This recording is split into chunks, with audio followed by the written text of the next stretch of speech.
Hello! Hello everybody, welcome. Late Metrix. Late Metrix. Congratulations, Phoenix Meridian, for being the first in chat. How are we doing tonight? Well, it's really late, isn't it? You know, it's 3:30 AM for me. And it's really late for the East Coast. Maybe this is like a West Coast show.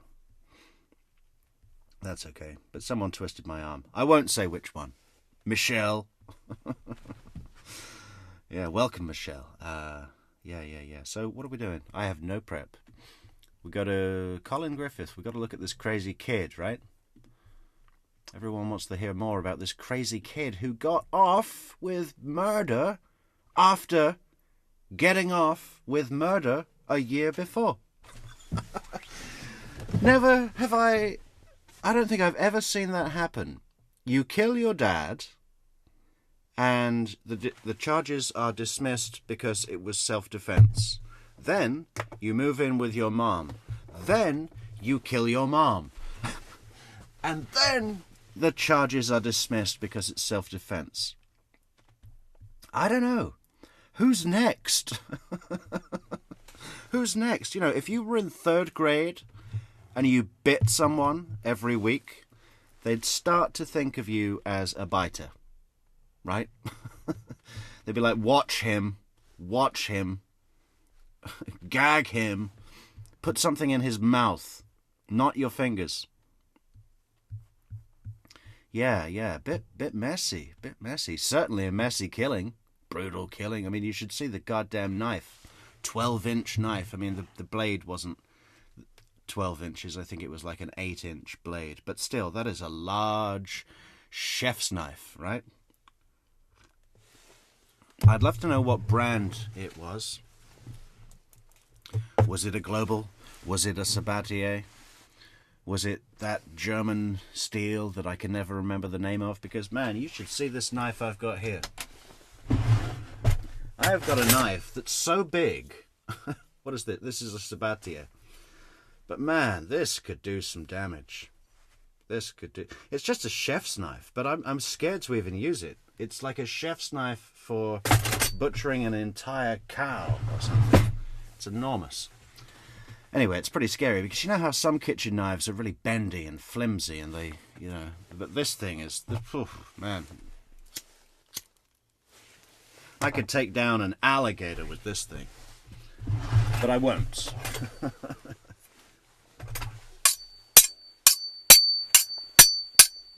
How do you like the sound effects? That's German steel. Well, it's not German. You know what I'm saying. Anyway, let's get to it, guys. We've got a lot to get through. Let's go to the YouTubes. Grab a little link here. Collin Griffith.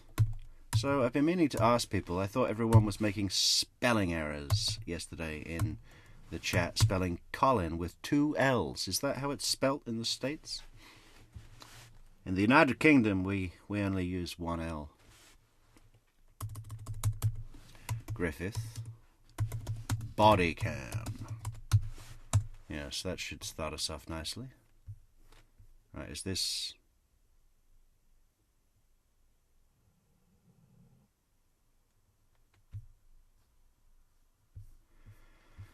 Oh. Well, am I going to get copyrighted for this? Law and Crime Network? Whatever. I don't... Crime Fix. We'll see.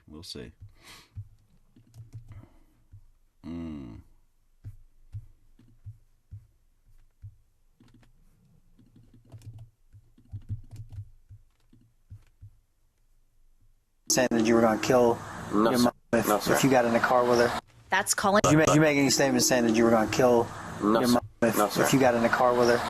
That's Collin Griffith, nearly a year before the prosecutor says he murdered his mother by stabbing her. Okay. Now, I, don't judge a book by its cover and everything, but following these cases for as long as I have and you have and we all have, there's just something about people's affect that I have come to really recognize. And not just on TV, but in my own life as well, you know. And I do not get a good vibe off this kid. I don't get a good vibe off this kid. He's got one of those faces that no matter what expression he's pulling, you know, on his face, it always looks like a sadistic smirk. It's not a good quality to have. How are we doing in chat? I think we got disconnected. Uh-oh. Chat is disabled for the live stream. Why? What's going on? Amy, can you hear me? WhatsApp me. WhatsApp me.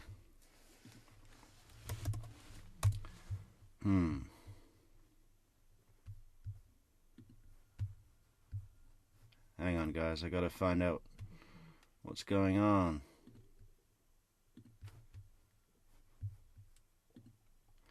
Oh, that looks good. That looks good. Okay, cool. So why can't I see this? Yeah, I got it, Amy. Thank you. But I can't see my chat pusher. So we go back here. So this is what happens when you get Metrix out of bed. Okay, we got it. We are looking good. Kazza T! God, you're worse than me, Kazza. Me and Kazza T are on the same time zone. And she doesn't get any sleep either.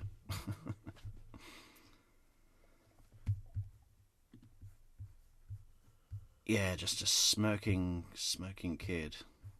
Right, let's have a look. Her to death. I go through the chilling body camera footage that foreshadowed events to come. She thinks that I'm like psychotic, like literally psychopath, sociopath, something like that. This is a Law and Crime legal alert. Did you know that children are being diagnosed with serious conditions like type 2 diabetes and non-alcoholic fatty liver disease? And research citing Colin told me about a press conference last September. It included major concerns about Colin's mental health and an incident in February of 2024.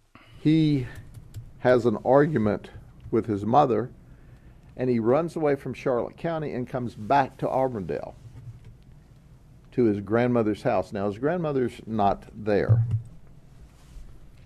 And we got involved in this on the 12th of February, and the mother said, and the grandmother said, hey, we don't feel safe with him around.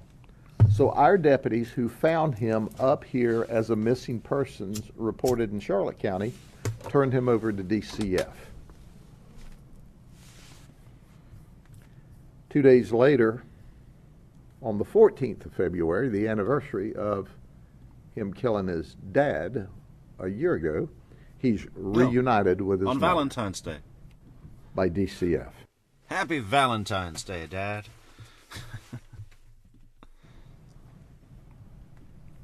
Colin made the statement that I don't want to go home. I'll use any force necessary to avoid it, to include killing my mother. So that's the second time he threatened to kill his mother. 2 weeks later, so they didn't make him go home on the 14th, but about 2 weeks later, in March of 2024, they reunite Colin with his mother again. Everybody's calmed down. Collin Griffith had moved to Florida to live with his mom after he shot and killed his father in Oklahoma on Valentine's Day in 2023. The murder charge filed against Colin was later dropped when the prosecutor couldn't prove that Colin's claim of self-defense wasn't true. I can't see without my glasses. I don't know where they went. Hi. Hello. Who's who? I'm Deputy Jankowski. Now body camera footage from the Charlotte County Sheriff's Office. That's where Colin lived with his mother, Charlotte County. You know, questions like that, who's who? What is going on? Do you remember when we saw Brian Kohberger get pulled over by the cops and he was weird as fuck? Not the time when he was driving back to Pennsylvania with his dad, but just as he was driving around, where was he? I think he was in Washington State, or, yeah, I think he'd crossed over into Washington State. We might have a look at that in comparison. Florida is giving us a look at the domestic violence. I just want to see him say who's who again. It's stuff like that that's just a little bit off. Now, I got no problem with people being a little bit off. I'm a little bit off, okay? I do strange behavior. That's part of my deal. But, you know, there's I like to think I can do it with a bit of grace, a bit of charm. Prosecutor couldn't prove that Colin's claim of self-defense wasn't true. I can't see without my glasses. I don't know where they went. Hi. Hello. Who's who? I'm Deputy Jankowski. Now body camera footage from the Charlotte County Sheriff's Office, that's where Colin lived with his mother, Charlotte County, Florida, is giving us a look at the domestic violence incident from November of 2023, where Colin was accused of beating up Kathy Griffith. He told deputies his side of... I know it's, you know, especially in the role of a policeman or a paramedic or something where you're touching a lot of people and the COVID stuff and everyone started fist bumping. I hate fist bumping. I want a handshake. I want a good handshake. You know, I can't stand that. It annoys me. The story when they arrived. I got off the phone with Rentis. We sat down and we ate, and she started talking to me about how a bunch of really bad shit. And then when I got up and was like, you can't just do that, and she was telling me to shut up, she hit me in the face, and then I reacted like this. She grabbed onto me. I hit her in the stomach, and then I'm a wrestler. It was just reactive. Grabbed her. She got to the ground. I grabbed the phone. I started recording, and then I left. That's it. I reacted. It was just reactive. Yeah. A lot of people say stuff like that, don't they? I just reacted, you know. When I mercilessly started beating my mother in the face. I'm a wrestler. My wrestler training kicked in. So she hit you in the face? Yeah. But we've been through this. You called Rentis because you know you kind of messed up, right? No, it's because I didn't know who else to call, and I knew that, and I wanted to make sure he knew first off. Okay. Deputies put Colin in cuffs in the back of a cruiser and then talked to his mom, Kathy. It's Catherine A. Griffith, right? And then 9485. Yes. Okay. So I heard EMS is coming to check out your hand. Okay. Let me... right here because he kicked me. Okay. Hey, can I see your hand? Okay. He kicked the phone out of my hand as I was trying to record it. I was on the ground. Medics then checked out Kathy Griffith's injuries. It hurts. I mean, you can see how swollen my knuckles are. It's okay. He literally, stomped on my hand to get the phone out of my hand. Let me see the inside of your hand. All right, do you have any pain to your wrist at all? Or is it just right here in the top of your hand? No, it's all of this? Yeah, from here till about here. Okay, when did that happen? When he attacked me. Was that a couple minutes ago, an hour ago? In the past 20, 30 minutes. And then he takes me here. I have, some redness. Collin Griffith had been staying with his grandmother in Polk County. She explained that sometimes he would stay with her if he wasn't getting along with his mom, but it was time for him to go back home. Colin did not want to come back home. Okay. And I said, you don't have a choice. You have to go back home. And he said, no, I want foster care. And even the corporal was saying, foster care isn't going to be good. Foster care? You're fucking 17 years old, man. Go and make it in the world. Foster care, come on.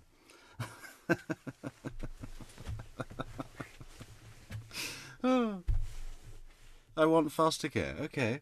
Well, fucking... you know... Oh.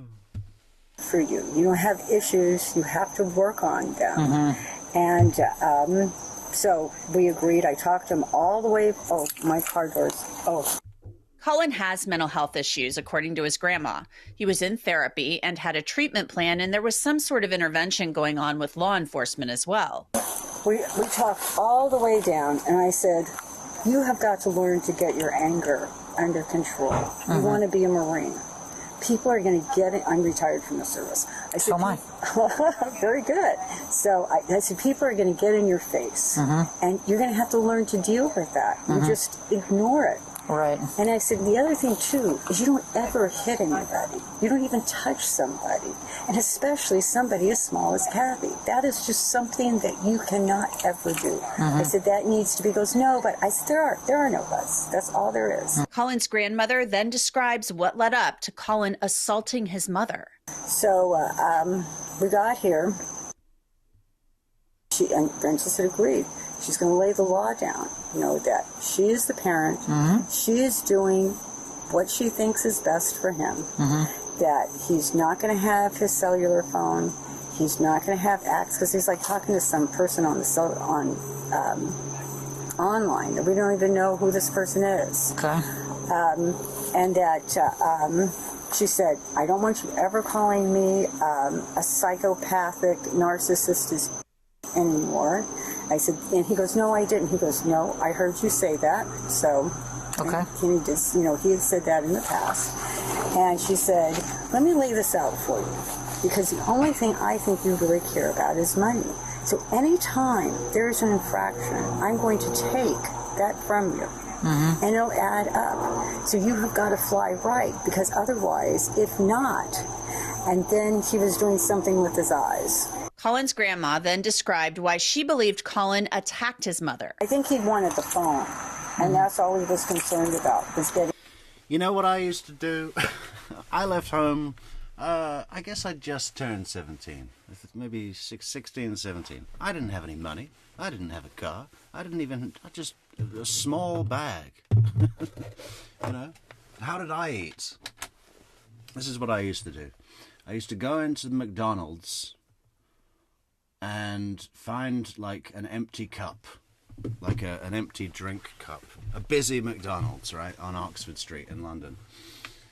Find an empty cup and just go and sit down in McDonald's with this empty cup for like 10 minutes. Then I'd go up to the counter and I'd say, hey, you said you were going to bring me my meal when it was ready and that I should sit down. It's been like 15 minutes over here. Where is it? And there'd be a bit of confusion, and I said, no, the guy at the back. Where's the guy at the back? He took my order. And they'd say, okay, what was your order? I said it was a quarter pounder with cheese, large. And look, now I've finished my drink, so I need another drink. And they'd give it to me every day. Different McDonald's, you know. His phone back. His phone. So was he upset about getting his phone back, or upset about not going on the cruise and going to get evaluated? I think both. Both? Okay. Yeah. And was she trying to record him with his own phone, or mom's? Phones were involved. There was two phones. So it was his and hers? Okay. So she, just to kind of clarify, he's like, let's just do it. Got her phone to start recording. You said next thing you know, they're on the ground. Did you see how they got on the ground? No. Okay. No. I just, because I was trying to call also. Okay. So, but I was very worried she was on the ground, and I went in between them. Deputies took Colin to jail, but before they did, his grandma spoke with him at the patrol car. You've got to get your anger under control, okay? I'm saying prayers for you all the time, Colin, and I love you. Mama, I think my anger's fine. It's just that when someone attacks me, I don't know. What? I can't hear you. What? No. Do you think your anger's fine? Yes, it's just when someone attacks me, that's how I act. That didn't happen, though. I was there. I saw it. I saw you stand up. And I said, sit down, and you wouldn't. And you went after the phone. And the next thing I know, she's on the floor. And I'm trying to get in between you all, and I'm trying to call Rennis. No. She hit me. She grabbed onto me. I beat her, and then I got her to the ground in a wrestling move, and then I left. I didn't see that, Colin. I really didn't. All I saw was you on the ground. Have you ever seen that video of, it's like a baby elephant, and he's got stuck in this big old mud puddle, right? It's like, you know, muddy, and he's just stuck, and the the mother of the elephant is trying to pull him out with the trunk, but she's like inexperienced and she's starting to panic as well, and the baby elephant is getting more and more stuck in the mud puddle. And then after this struggle goes on for a few minutes, the grandmother elephant comes over, pushes the mother elephant out of the way and handles it, you know. It's just like this, like in one quick motion, just pulls the kid out. It's so funny. I like it when we see this 3-generation stuff going on like what we've got here, because we're going to learn more about the mother and the son as we move through. She's got her own issues as well, but this grandmother seems pretty, like, you know, on the level. Just reminded me about that elephant story. It was so funny. Should we bring it up? I'll see if I can bring it up. Her on the ground and you by her, and you guys fighting for the phone. So how did she get on the ground? Because I moved her on the ground. I rested her on the ground when she got on. Why did you stand up? And why did you say? So we're just trying to have a face-to-face conversation. No, you didn't. You stood up and said, okay, let's do it. Let's do it. Yes, you did. I was there. I was saying, Mom, I'm not a psychopath. I'm not this murderer. I'm just trying to peacefully leave or peacefully coexist and just figure something out. And she kept telling me to shut up and shut up. And when I wouldn't shut up... I hate it when stupid kids start to use phraseology like that. I'm just trying to be in a peaceful coexistence. And I'm mature because I'm saying it like that. He hit me. No, that's not what happened, Colin. That's not what happened. You never said you wanted to peacefully coexist. I've been saying that. You said that in the car, but not there with her. So Colin's grandma... I've been saying that right before I started whining like this. ...told him clearly that the account he was... Man, if that was my boy, I would take him to the city and drop him off, give him $100 and say, good luck. ...giving was not what happened, and he said he wasn't a murderer or a psychopath. The next day, deputies were back at the house with his mom after Colin had been released from jail. Colin, right? Yes, sir. So what's going on, man? Last night, me and my mom went to a physical altercation. I got arrested for domestic battery. Physical altercation? I was trying to peacefully coexist and we got into a physical altercation. I'm a man beyond my years. I smoke a pipe and ponder economics while stroking my moustache. We got into a physical altercation after I was trying to peacefully coexist.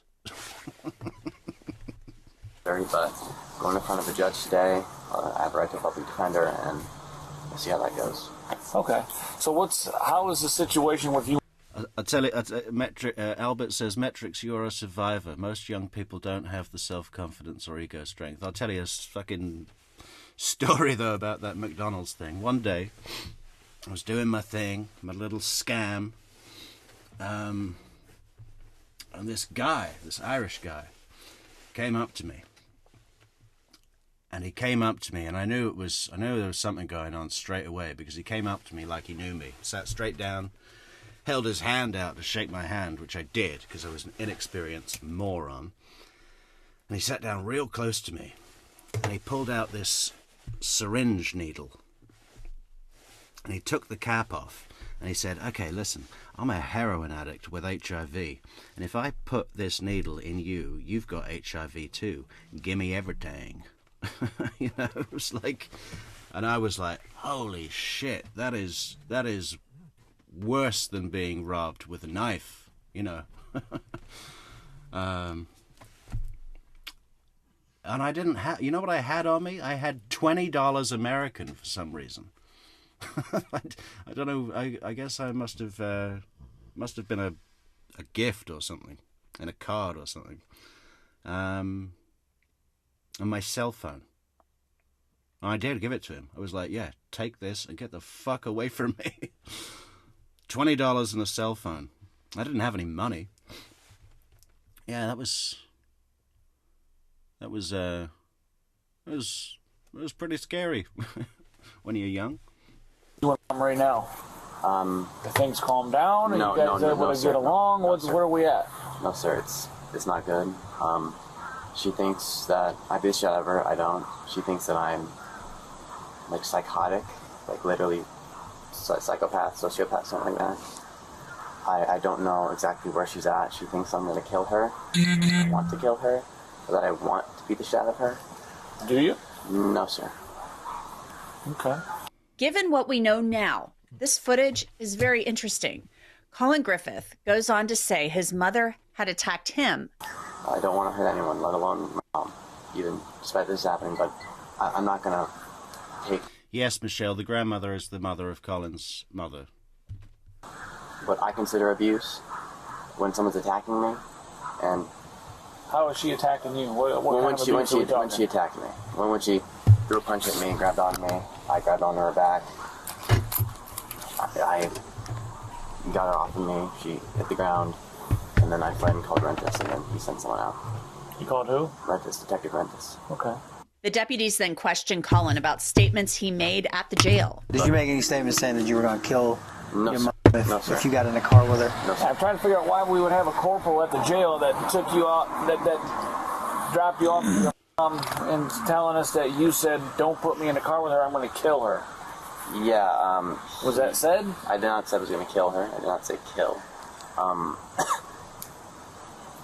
I don't know why he sent me back here. I asked him not to, but he said he didn't like my attitude and that I had to just work on it. And he sent me back here. But his word's not mine. Okay. Well, we're just trying to figure out. We just want to make sure we do everything we can to prevent anything happening. Sir, given the situation, I don't think that we should be in the same house at all. I don't think it's okay. I mean, we're going to court anyways at 1. God knows what's going to happen then. How are you getting to court? By car. You drive? How old are you? Yeah, but I have to have an adult in the car with me. You got a learner's permit? Yeah. She's been trying to lure a confession out of me all day.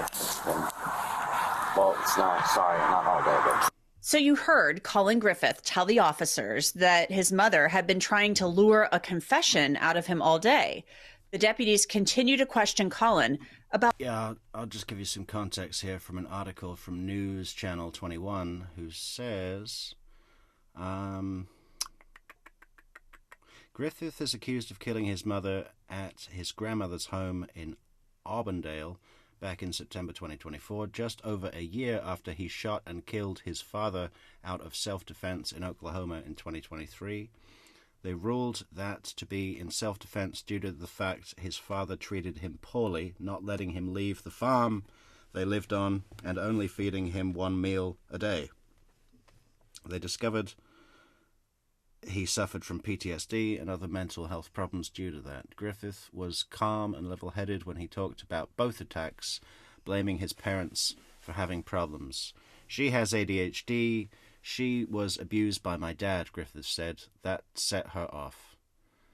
That is what Griffith told CCSO deputies about his mom, Catherine, in November 2023. They questioned him after his grandmother said he attacked his mom. You stood up and said, okay, let's do it, his grandmother, Susan Deathman, told him as he sat back in the deputy's car. Colin, that's not what happened, you said. You wanted to peacefully coexist. You said that in the car, but not there with her. So yeah, he shot and killed his father out of self-defense, and then he stabbed his mother to death out of self-defense.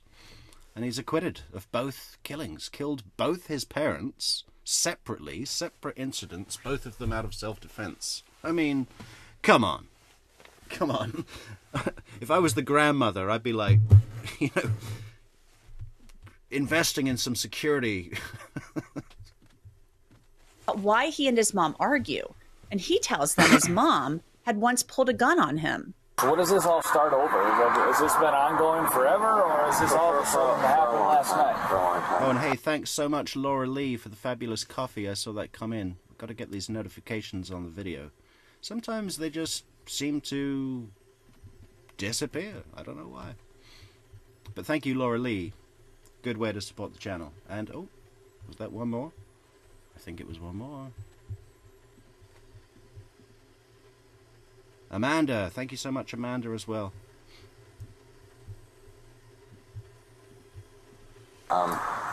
So I came to live with her after my dad died, and since then, there's just been kind of times when things boil over with her, and she acts out. One time, she pulled a gun on me. I called the cops. I guess I wouldn't believe. What got her to the point that she's doing these things? I don't know. You have no idea. All of a sudden, out of nowhere, she pulls a gun or hit you? It's because that I'm driving her crazy somehow with the way that I act, and I don't know how I'm acting badly. She talks about school a lot. My grades are fine. I got a 3.7 GPA. Okay. I mean, obviously you're not, you're smart enough kid. I get that or whatever, but I mean, obviously it takes two to create this type of environment in this situation, right? I've heard.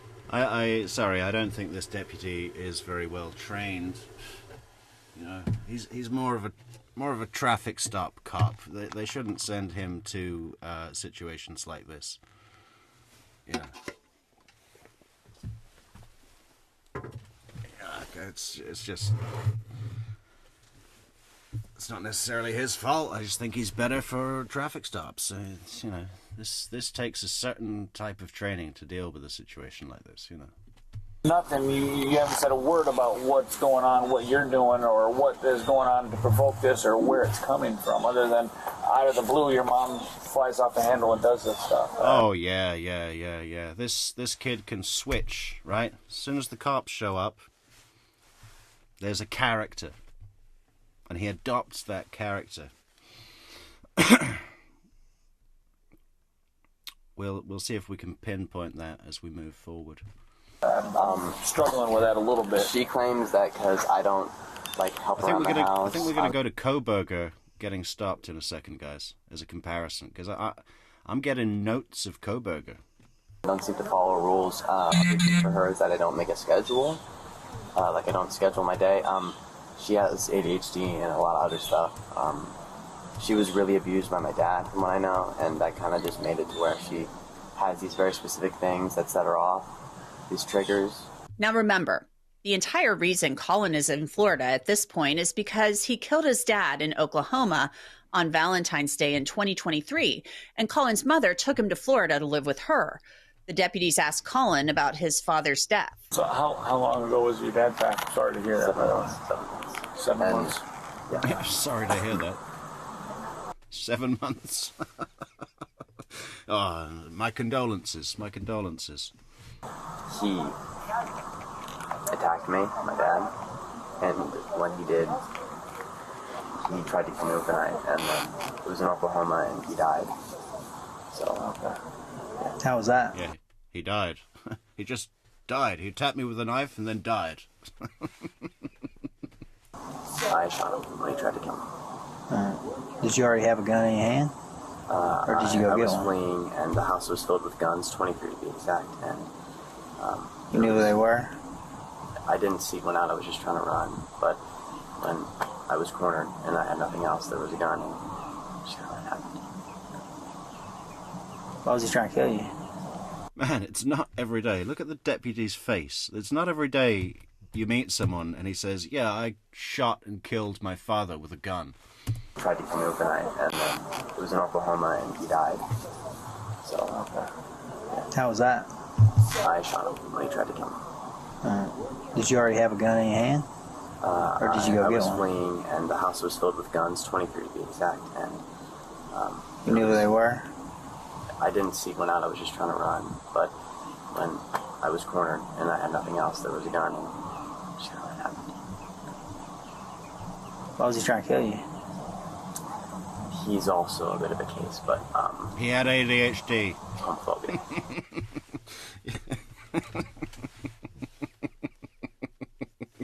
Come on. You're playing. Other stuff. Hold on. The deputies decide Colin needs to be removed from the home again. They cuff him and take him to the cruiser. Yeah, that's a good idea. That's a good idea. His court date is coming up in a matter of hours. Then his mother speaks with him at the cruiser. Did you tell them at the jail that you were going to kill me? Did you say you were going to hurt me?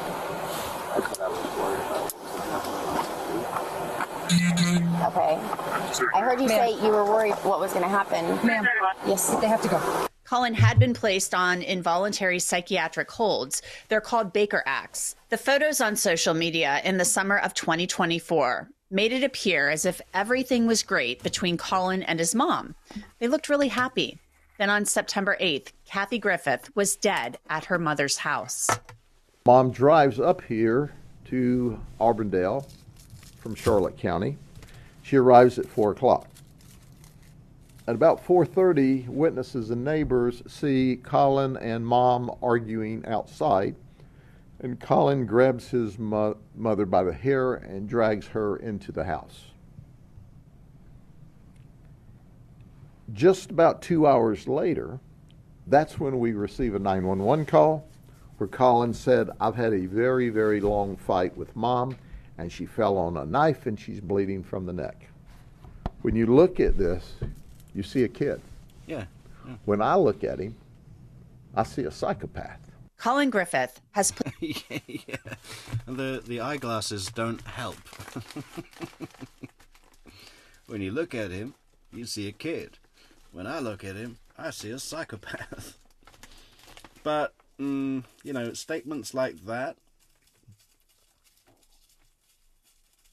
made by a police officer or chief or whatever he was that throw around clinical diagnoses, they shouldn't do that. That does not that does not aid that kind of speculation by someone not trained, who hasn't even probably had spent time with him to form an opinion. Do I think that you can judge someone by their photograph?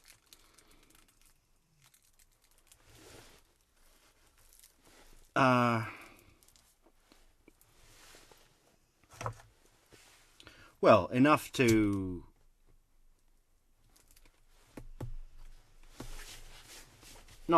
not to form a clinical diagnosis. I think it can give you an indicator that you might want to look into things or have an assessment done. Could he be a normal kid in this picture? Yes. He could be a real good kid. But I would have a question mark. I would have a big question mark. I'd want an assessment done by a professional, by a mental health professional. But I think when a police chief throws around that kind of language, it doesn't serve fact-finding.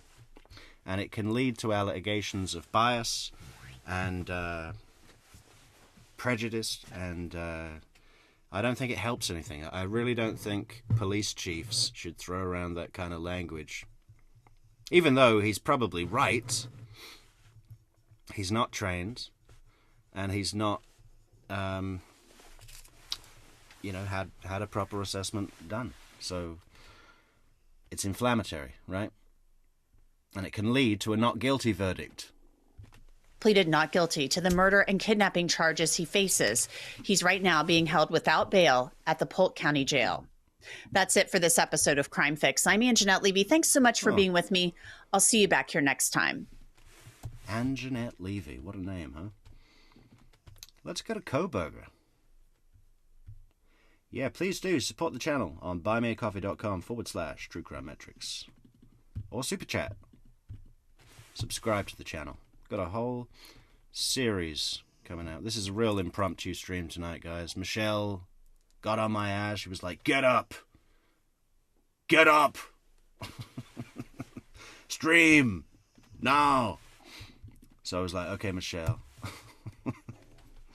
But we're not prepped, so we're just fooling tonight, guys. But we're gonna be doing a series by popular demand on this case, because it's not very often. It's not very often that someone is charged with these criminal actions and gets a clear not guilty verdict from the jury. And the court proceedings, the prosecution, I think had a lot to do with it. And the police chief throwing language like that around when he really doesn't have any call. Oh, he really doesn't have any call. Oh my God! Look at this one. Another one. Just that alone, that's enough for me to say, okay, question mark. We need a clinician to come in and assess, ask questions. Look at that face. I mean, Jesus Christ.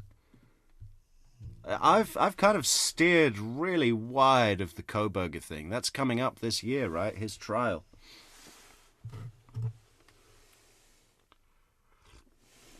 With the Santa Claus prosecutor. Big white beard. They do it rough in Idaho. Okay, let's see what happens. So Kohberger, I think he went through a red signal, and he was under the impression of he'd already crossed the line while it was green, but there was a car in front of him, and then the car moved on, but the light turned red, but because he'd already crossed the line, he thought he should go. But basically, the cop says, you shouldn't have crossed the line unless you had a clear, way to drive on. Which, I think that changes the law state to state. But, Kohberger is super respectful here. And it's just, we'll see. Hello, I am Officer Loangus. Stops being audio and video recorded. I think you know why I stopped you. You ran the red light. What actually happened was I was stuck in the middle of the intersection. Yeah, so I was behind you the whole time. Yeah. Yeah. So technically you're not supposed to enter the intersection at all for that reason, because if the light turns red, then you're stuck in the intersection, and then you run the red light. So that's the reason I stopped you. Do you have your license on you? Yep.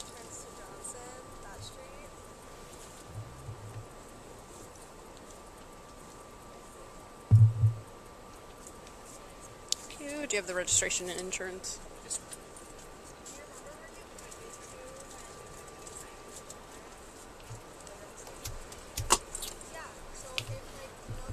We just got this for you, Alec. Mary asks, did he have a big-time lawyer? Well, I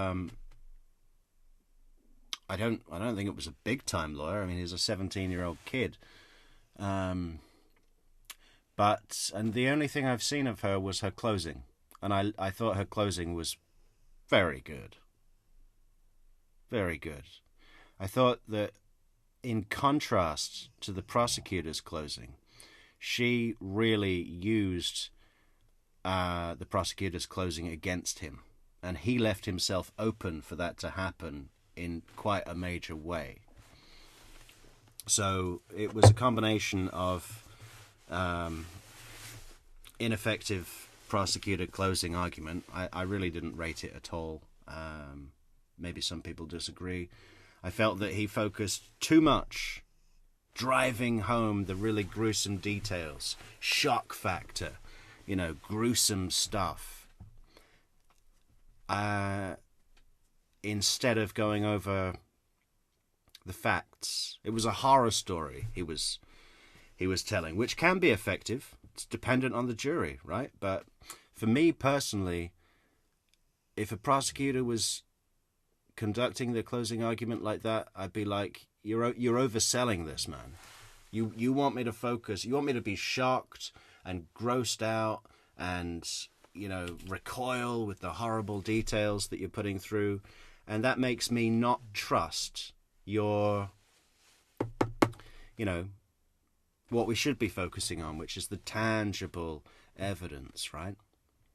And then the defense closing argument, a lady, she came on and basically explained what I just said in a very eloquent way.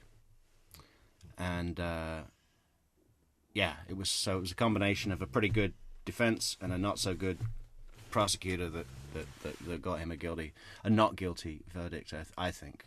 But we're going to go through the whole trial, guys. It was relatively quick. I think it was 6 days. You what? I'm just going to get this out for you. Okay.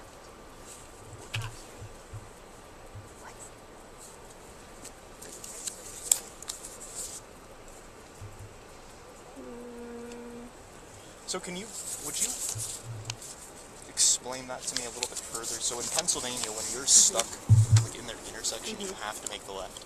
So what would the appropriate thing for me to have done been? Just you're not supposed to block an intersection like that in Washington, so just by you blocking the intersection, that's technically a ticketable violation, and then thus... Thank you so much for the coffee, Queen Olive. Fantastic way to support the channel, Queen Olive. Thank you very much.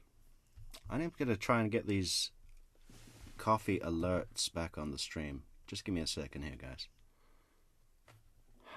Why is it not showing up? Do a test.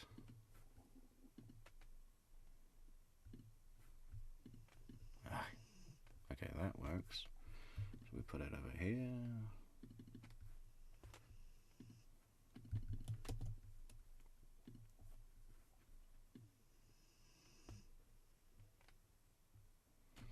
Do another test.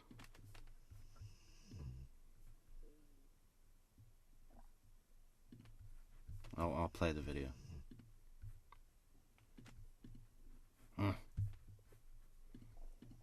Then you're running a red light, so it's another ticketable offense. So you're not supposed to proceed into the intersection until you can go, because a lot of people do what you just did, right? Is like you're sitting in the intersection waiting, and then turns, and then you're blocking, so... Yeah, there was a little bit of confusion with speeding because someone had stopped. I wasn't sure what they were doing, and then they put on their light to turn. So I thought that maybe they were letting me go through. Oh. Did you see that? No. Yeah, like right before I made the turn, there was someone who like made a right. They didn't have their, their signal on, so I wasn't sure if they were just waiting. Yeah, so I would just advise, just don't enter the intersection until you can go, so you don't get stuck. Let's see. But in that situation, the best thing to do then would be back up, and not. I don't know if there's a best thing to do in that situation, because you're either going to back up. Do you see what he's doing here? He's putting himself through a training exercise.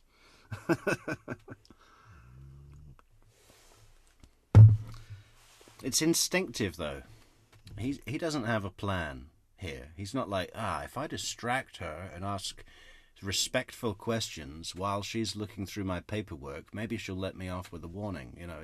There's none of that. It's not a process in his mind. It's just his natural operating, whatever. It's into somebody, or you're going to run a red light. So, or you're going to be sitting in an intersection. There's not really a great option there.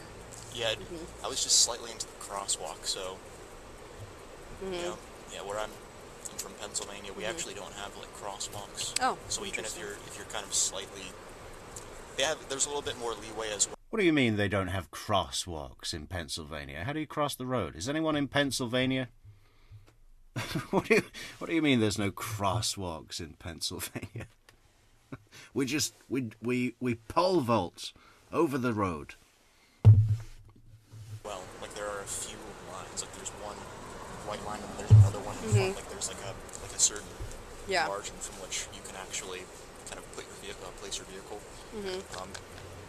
Yeah. So I know laws vary state to state, but there is a law in Washington for blocking an intersection like that, proceeding through when you don't.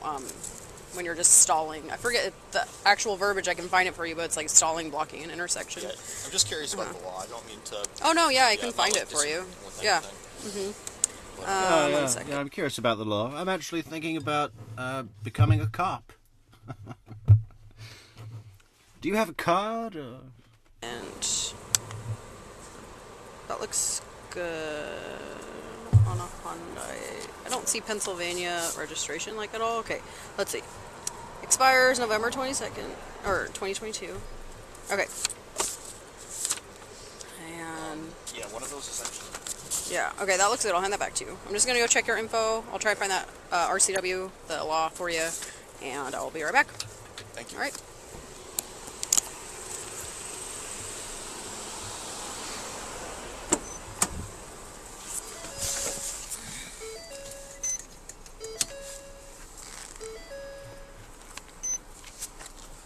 Sierra 331, code 4 driver. Go ahead. Last of Kohberger, King, Ocean, Henry, Boy, Edward, Robert, George, Edward, Robert. First of Brian, Boy, Robert, Young, Adam, Nora. Middle C, Charles, date of birth 112194, Mount Washington.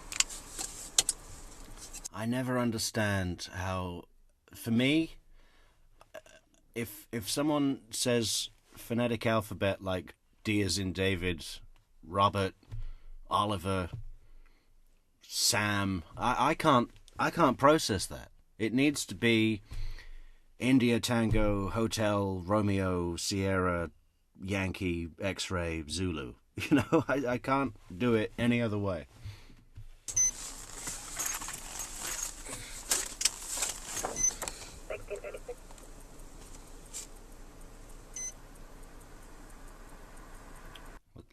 Let's spell out True Crime Metrix. What would it be? True Crime Metrix. Tango, Romeo, Uniform, Echo, Charlie, Romeo, India, Mike, Echo, Mike, Echo, Tango, Romeo, India, X-Ray, Yankee. No. I can't do it any other way.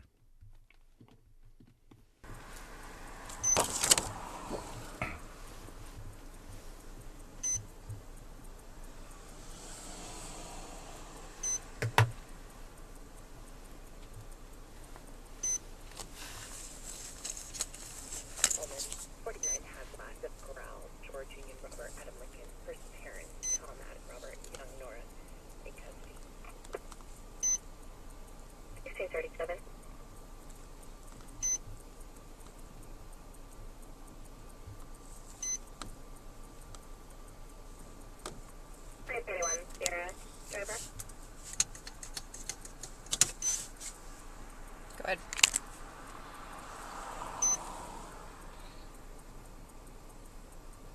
Genesis license through Washington 11/2027. The vehicle is valid on a 2005 Hyundai Sonata. Copy, it should be an Elantra. Received. Copy, it might be, it actually says the DM, so it's my bad. Thank you so much, Michelle. Thank you for going to sleep for the live tonight. I feel at least I could do with... yeah, thank you for the coffees, Michelle.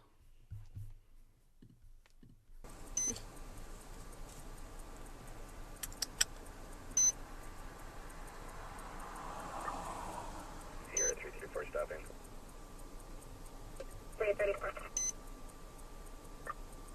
King 568889 through Idaho.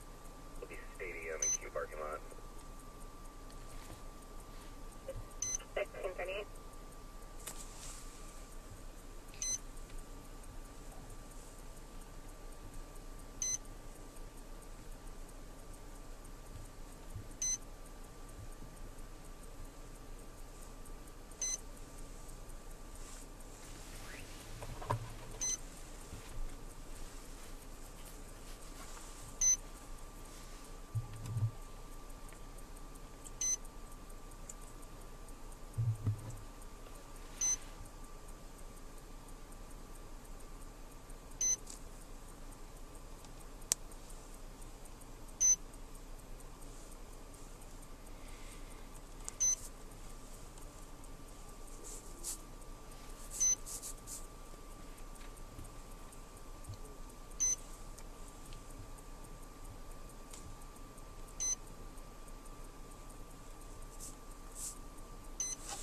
Filling out the form, yeah.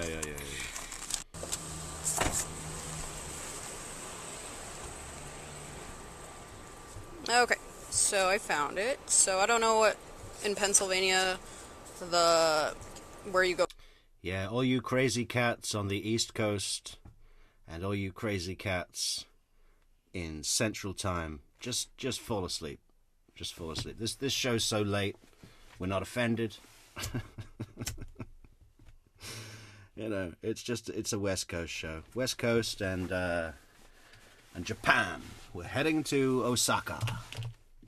Codifying laws, but in Washington it's called the Revised Code of Washington.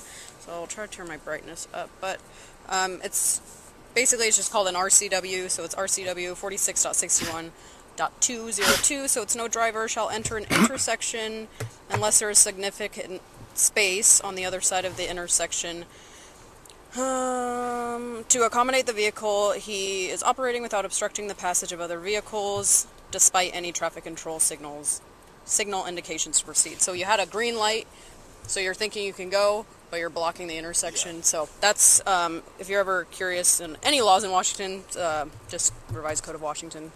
So I'm not writing a ticket or anything like that today. I understand you're from Pennsylvania, but in the future, don't proceed through the intersection. Hey, you can't get stopped for that alone, unless you can clearly just clear it right away. Okay. So then basically, I understand. You're just supposed to wait behind the white line. Drivers do it all the time, but it never even occurred to me that was actually something wrong. But well, except for the fact that I was blocking the crosswalk, which is what I went through. And states vary a lot from laws. Like Pennsylvania might not even have that law, but in Washington we do. I'm actually just from a very rural area, so we just don't have crosswalks. Oh.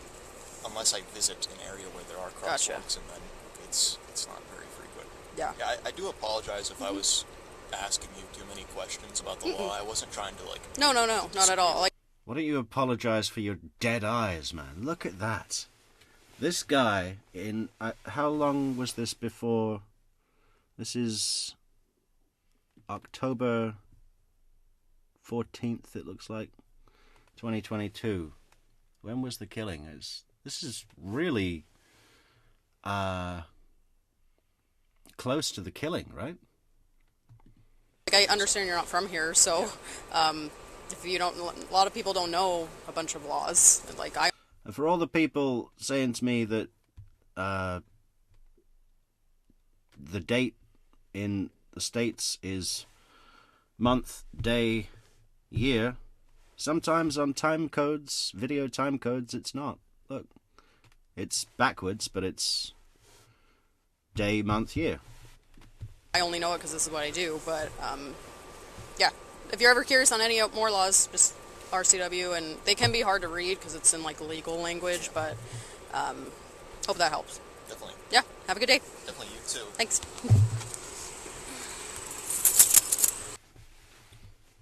Freaky. Yeah, we'll have to come back to Kohberger. Should we have a look at opening statements then? Opening statements for Mr. Griffith.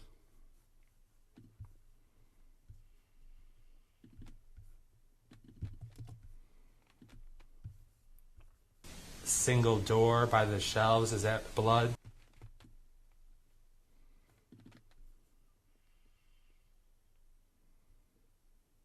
Okay, jury instruction. Oklahoma ruling is very narrow.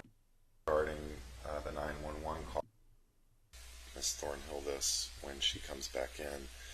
Well, should we listen to his 911 call first? Maybe let's try that. Set the scene.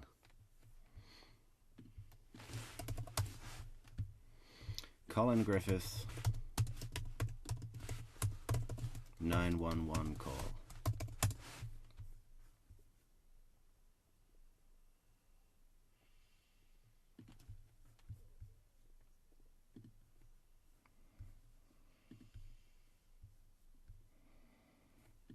I don't know, there's all court TV watermarks. Let's just do this.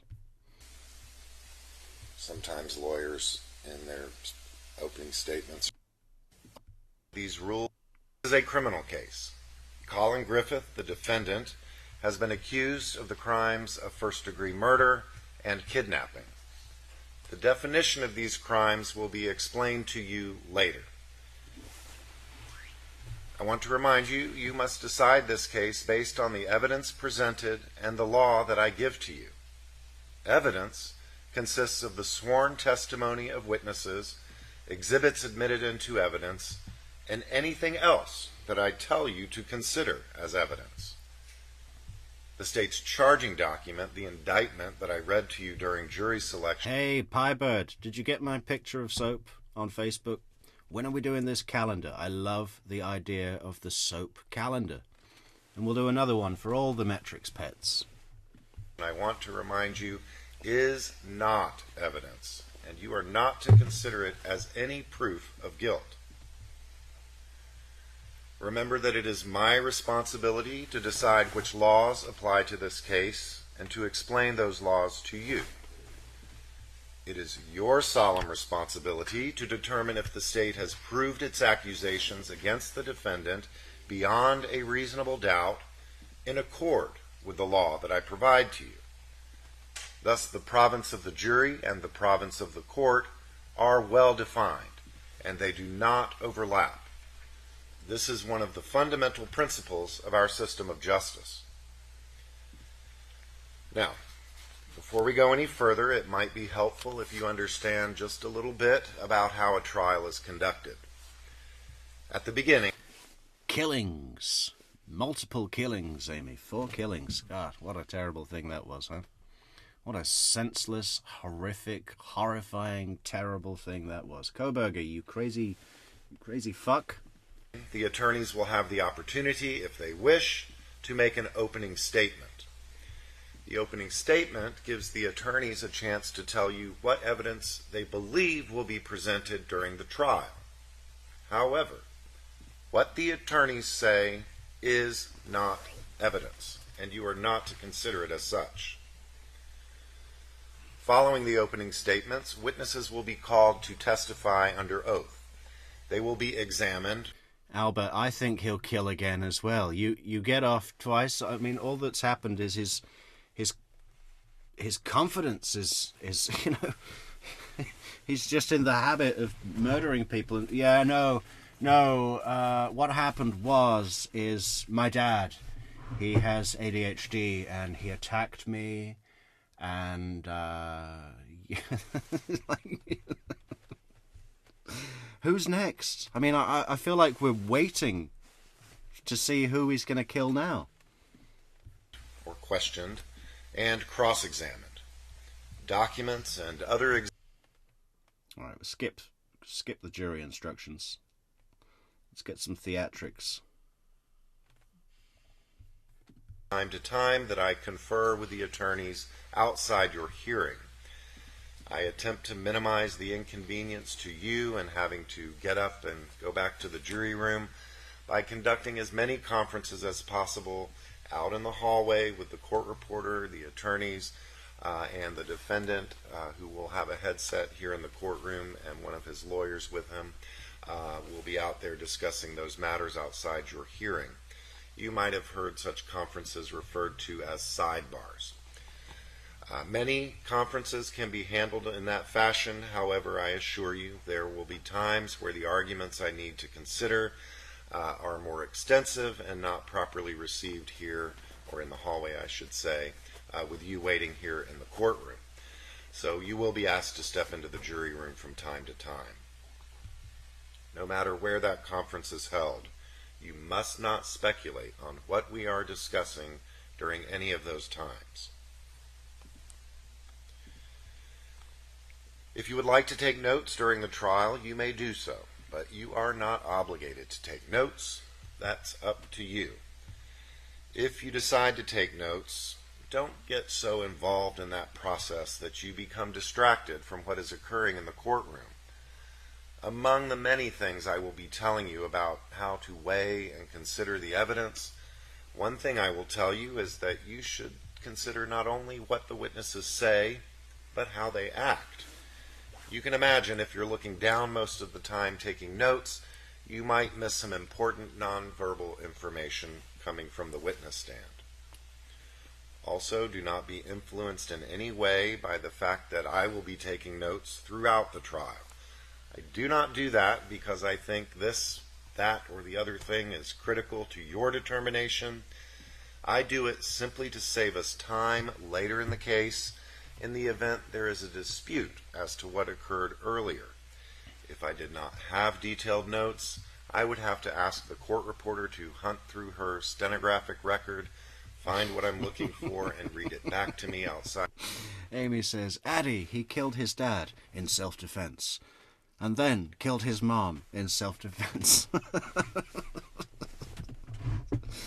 Man, someone like Chandler Halderson must be looking at this case going, okay. So that's how it's done. Your presence. She is eminently capable of doing that, but it is quite taxing for her and time-consuming for all of us. So that's the only reason you'll see me taking notes.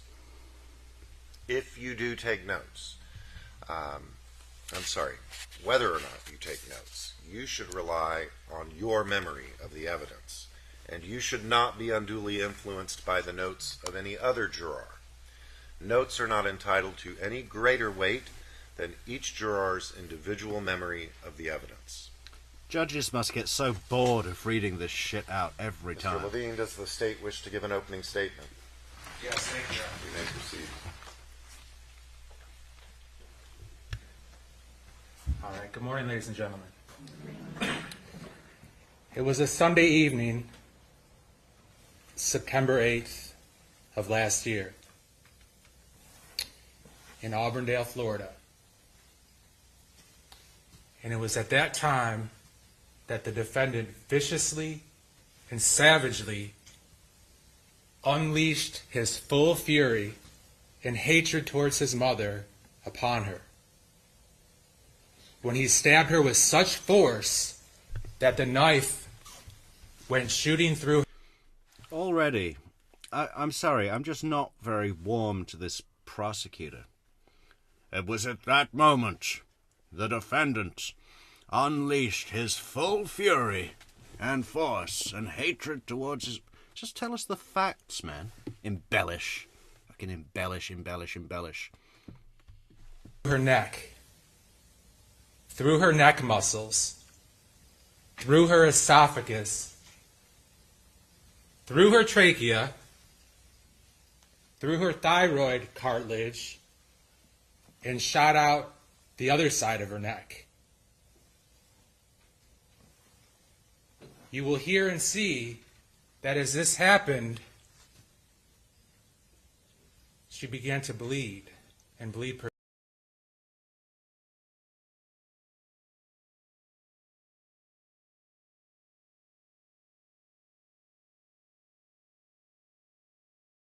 profusely through the huge gash in her neck.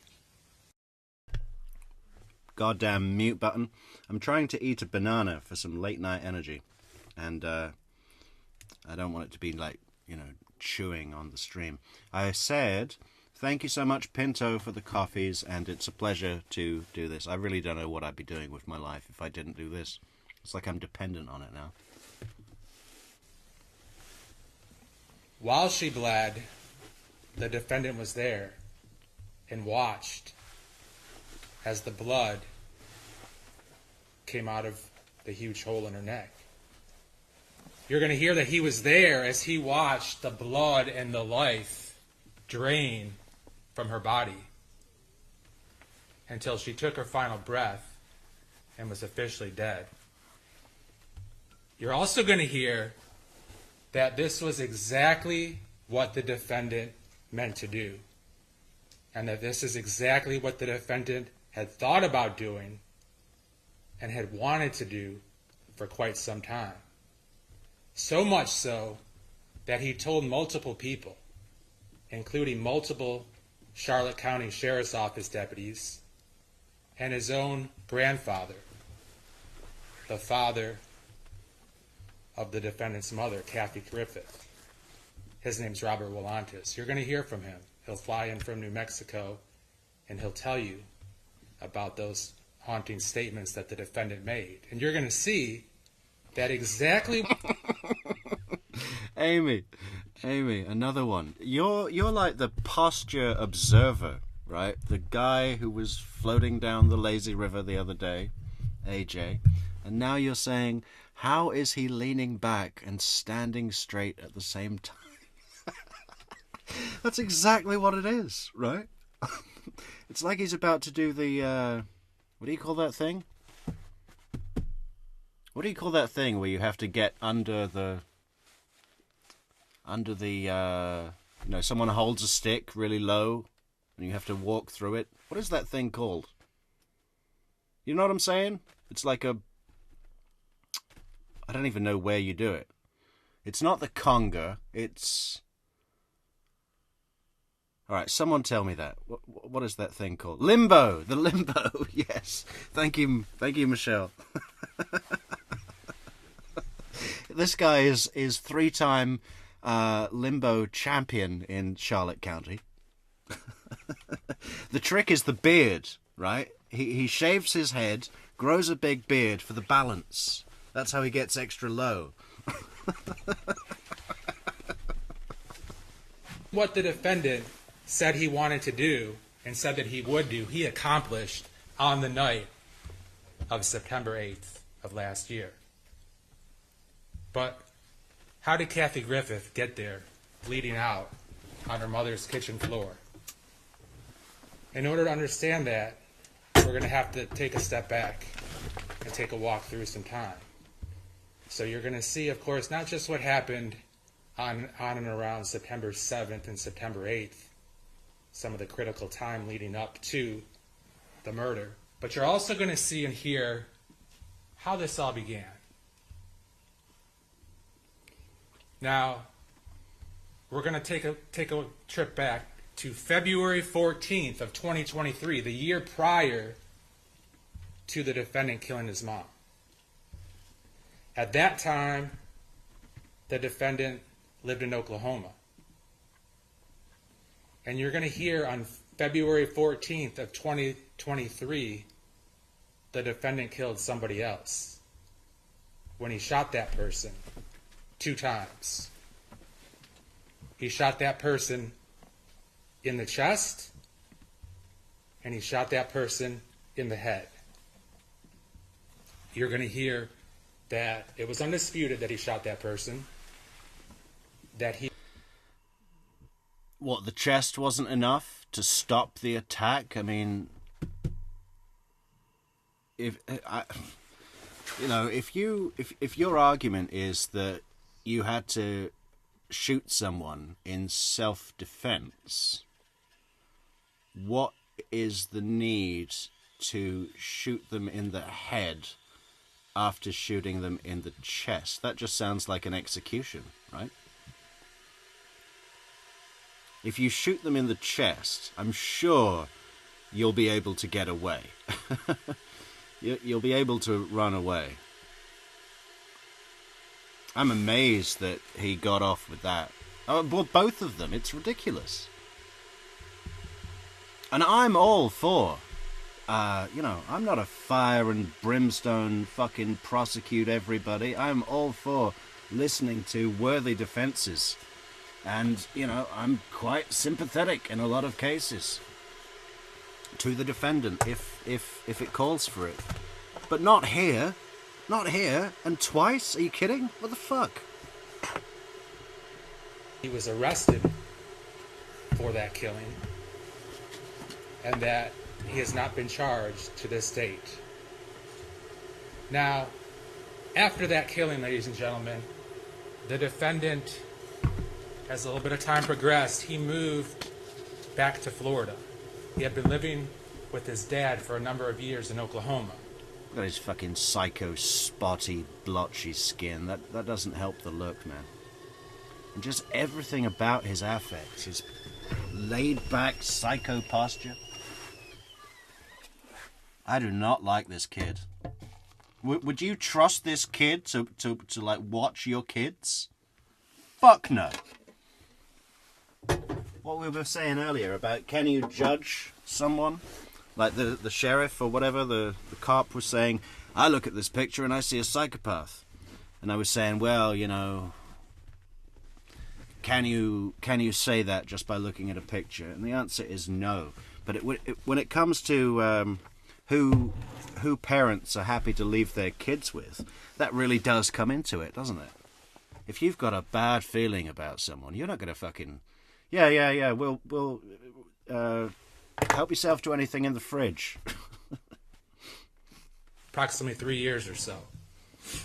While he was living in Oklahoma with his dad, his mom lived in Florida in some different places, but including Port Charlotte most recently.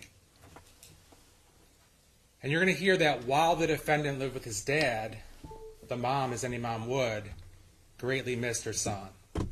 And she didn't get an opportunity for different reasons, including a very controlling dad that the defendant was living with. You see, this is what I love about this channel, guys, and I think it's it's exactly the sort of thing that makes this channel a little bit different to others, I think, is look at what Acapella's put here. He hurt himself in a limbo accident. Do you see what's happened here? We're watching a very serious matter of a prosecutor telling the jury about some defendant that has stabbed his mother in the neck so bad that the knife came through the other side. And we're now imagining some sort of visual stimuli where this prosecutor is just such a champion at limbo that he's injured himself. Right? I don't know where these things come from. They're great. I love them.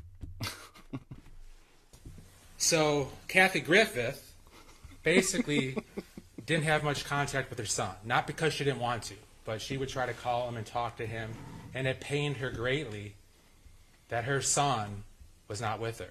You're going to hear that there's another brother, an older brother. He really doesn't have much to do with this case, but nonetheless, there was an older brother who lived with his mom, Kathy, for a period of time before he moved out of the house when he was old enough.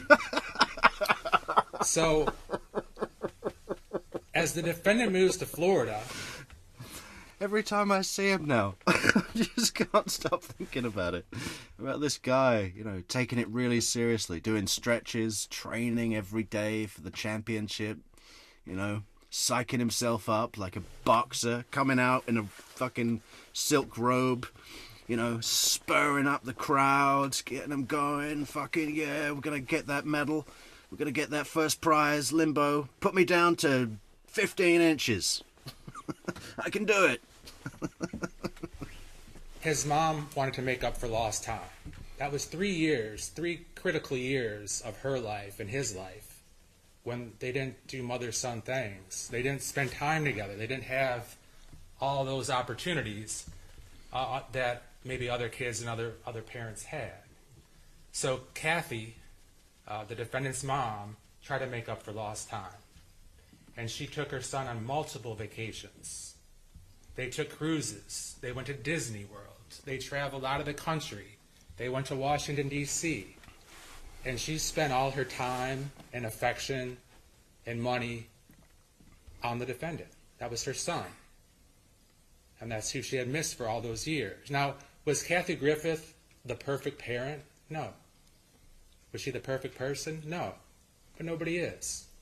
But you're going to hear that she gave everything that she had, including her life, to try to take care of the defendant and spend as much time as she could with him, even at the cost of her life, which ultimately is what happened. Now, as the defendant and his mom lived in Charlotte County, in Port Charlotte, they lived in a house, a well-kept house. It was the two of them. And they did plenty of things together. Like I said, they went on vacations. They went to the movies. They hung out. It was just the two of them. So they had nothing but basically one-on-one time. And you're going to hear that Kathy Griffith, like any mom, expected certain things. These weren't off-the-wall, dictator-like things. These were simple things that she thought would be appropriate to teach her son about responsibility and respect. Chores, minimal chores, such as weed whack in the backyard, taking trash and food or candy out of his room, helping her around the house with whatever little odd jobs might happen. But you're going to see in here, the defendant wanted nothing of that. He didn't want to be inconvenienced. He didn't respect his mom. He didn't care about his mom.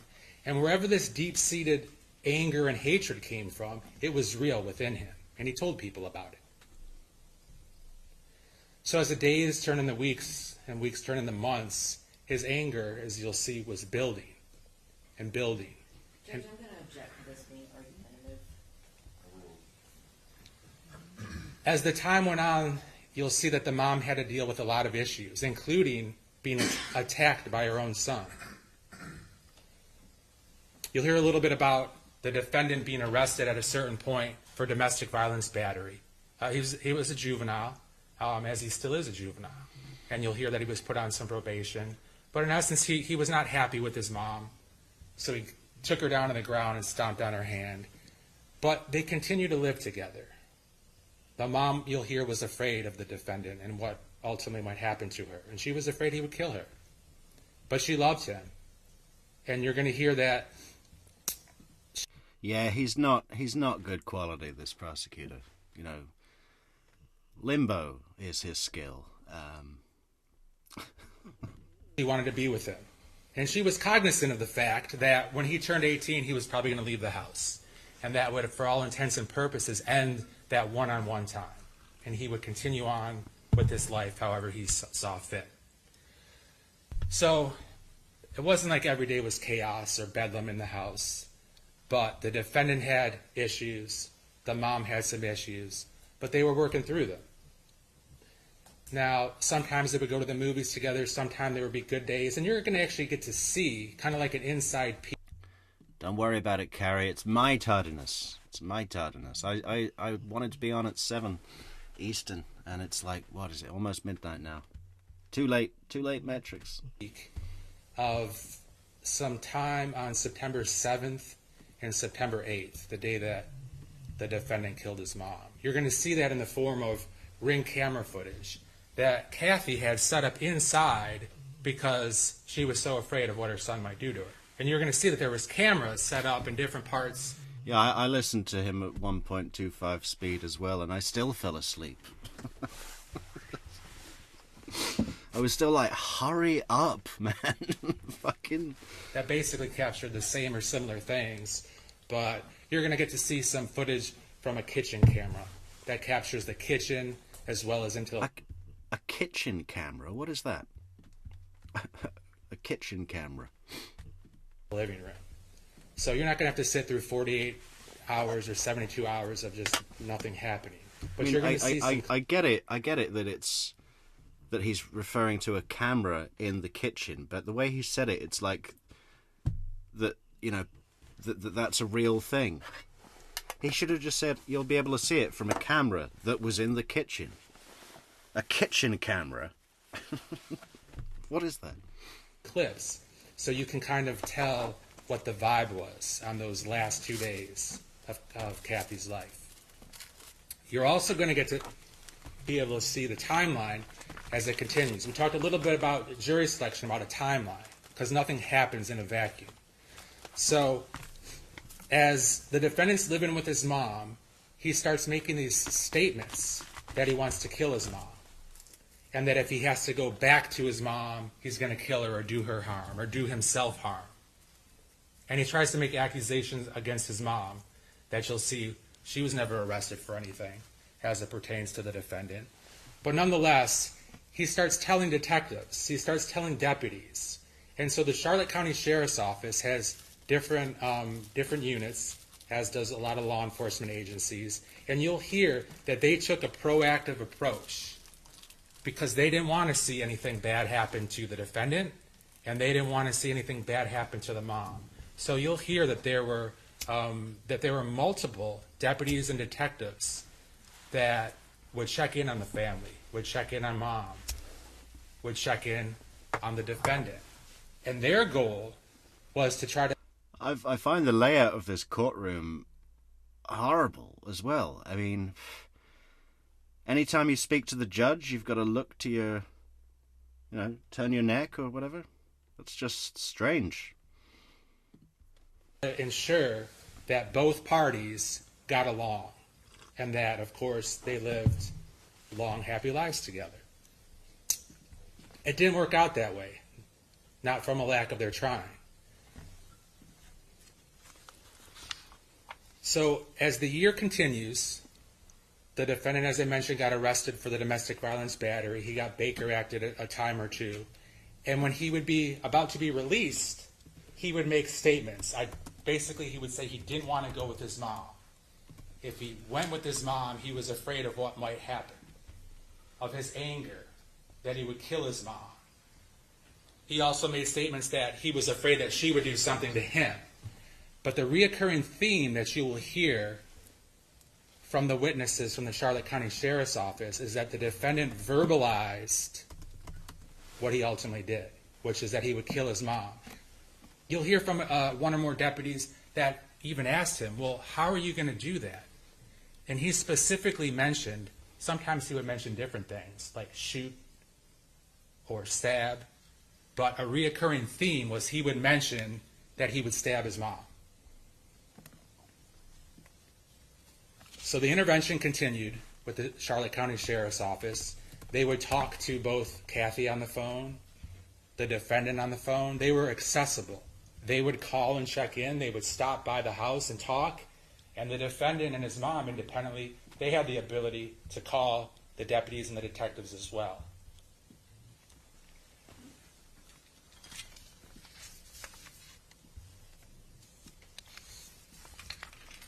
Now, 2024,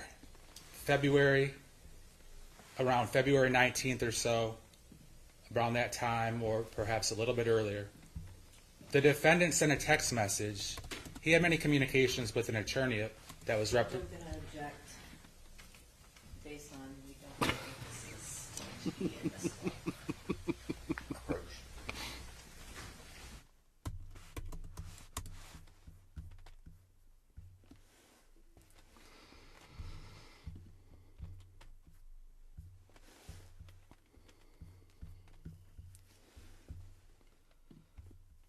I've got an even better one here, guys. Check this out. The suit even looks like the building. Where is it? Uh-oh, that's huge.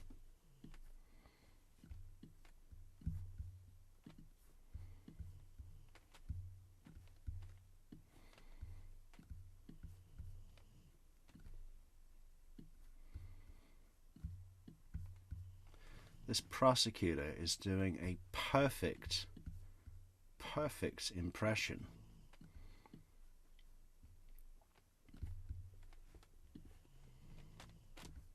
of the Leaning Tower of Pisa. That's the exact way he's standing, right?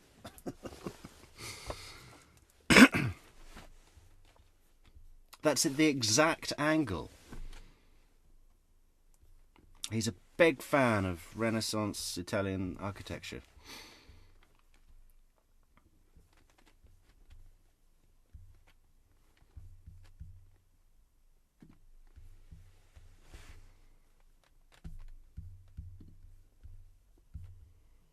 What are they listening to?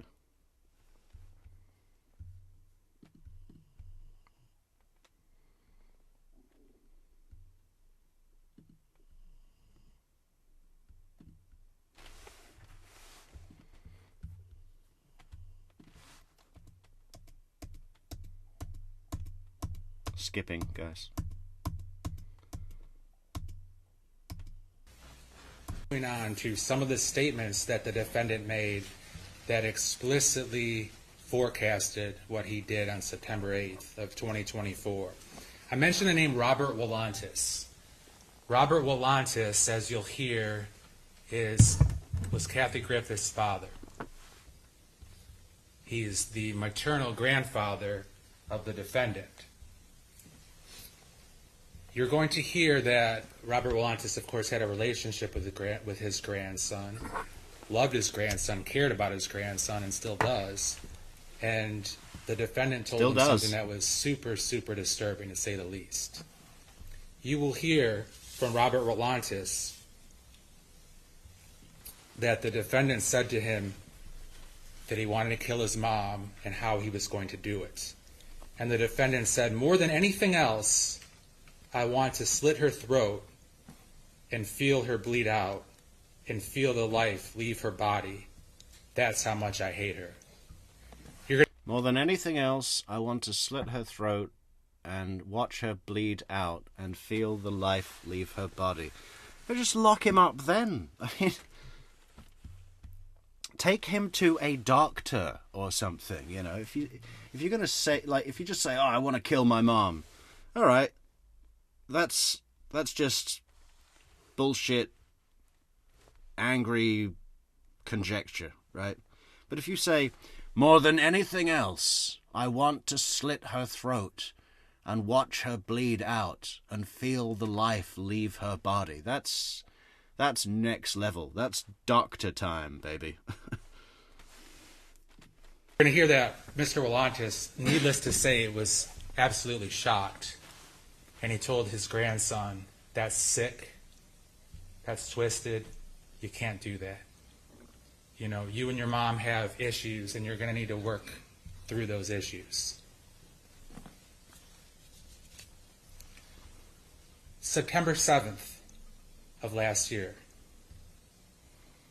Yeah, I think this guy sleeps in one of those posture corrective massage chairs. Let's see if we can bring up a picture. His wife is like, so you coming to bed? Are you going to sleep in the chair again, huh? Okay. The morning started with Kathy buying her son, or letting him use her credit card, to buy Starbucks. Bought a couple drinks, a breakfast sandwich, and the defendant came home. And this is going to be some of the ring footage that you see. So you'll be able to see some of these interactions. And you're going to see the mom and the son, and some about how they're talking to each other and kind of what happened that day. The mom had minimal requests of the defendant. On that specific day, she wanted her son to help her put up a bookshelf. The defendant didn't want to be bothered. The mom... Yeah, this is what the guy sleeps in every night.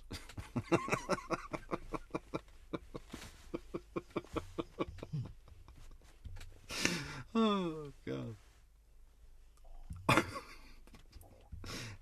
6 months before the next competition. Every night he's in this chair.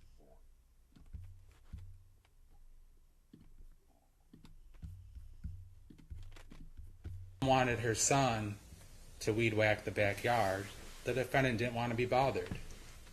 The mom wanted her son to clean up the food and the candy that was in his room, attracting ants, but the son didn't want to be bothered. You'll see that he had his Starbucks, he had his sandwich, he wanted to do what he wanted to do, which was he wanted to take a walk, get out of the house and exercise. So the end of the day, or sometime during the day, the end result is that the mom got fed up with him.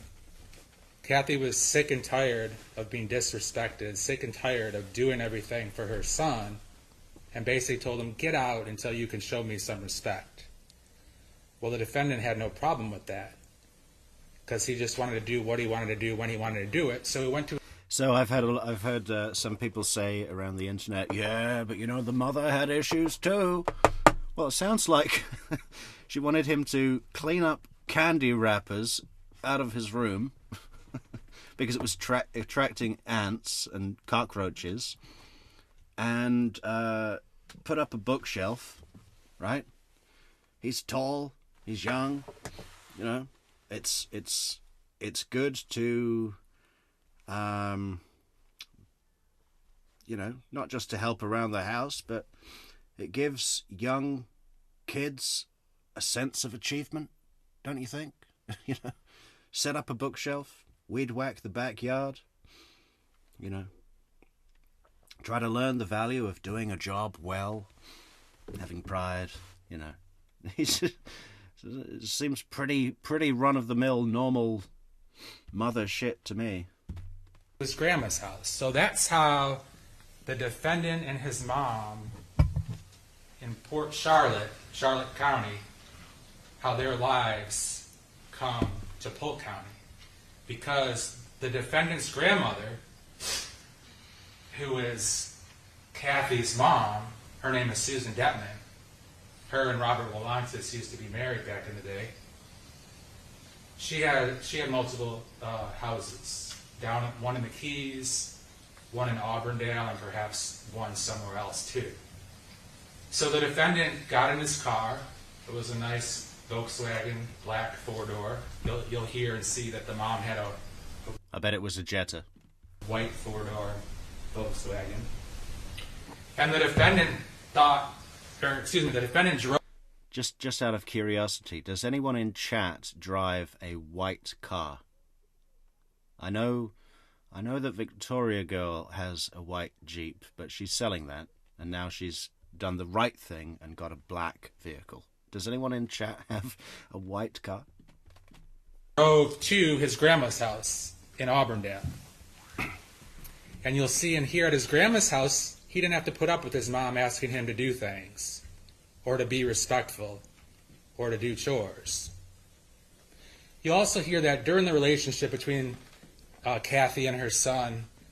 Carrie, you were the first person I thought of when I asked the question. What is it? What is your car, Carrie? She got him video games. She got him a phone. She let him use her credit card to fill up, and use his bank card to fill up gas. She provided food. Of course, she provided shelter, clothes. I mean, the basic necessities, but she did more than that. The defendant you're going to hear and see is a very smart individual.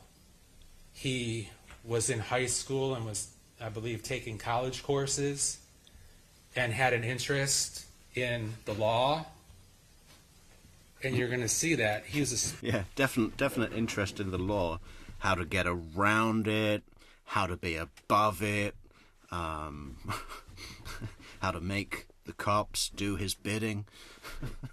A fairly smart individual, and he would use that knowledge to try to do certain things. So on September 7th, the defendant leaves. The mom is at home, and the mom's angry. She's not happy. Does she want to hurt Colin or kill him or do anything to him? No. She's mad because she knows that her time with her son is slipping away. He's 17 years old by now. Incidentally, he was almost 16 when he killed the individual in Oklahoma. Now he's 17 years old on September 7th and September 8th. So mom is not happy because he's disrespecting her. He's not doing the chores. She's busting her rear end doing everything for this kid who's ungrateful, and she's mad. But nonetheless, she wants him. A Sequoia, what is that? Is that a great big Toyota, Carrie? Home. She doesn't want him with her mom. She doesn't want him out running the streets or not knowing where he is. So she continually texts him and calls him. Her only desire is to get him home. Not to be mad at him or hurt him or ground him. She's willing basically to bend over backwards, as you'll see from the evidence, to just be with him.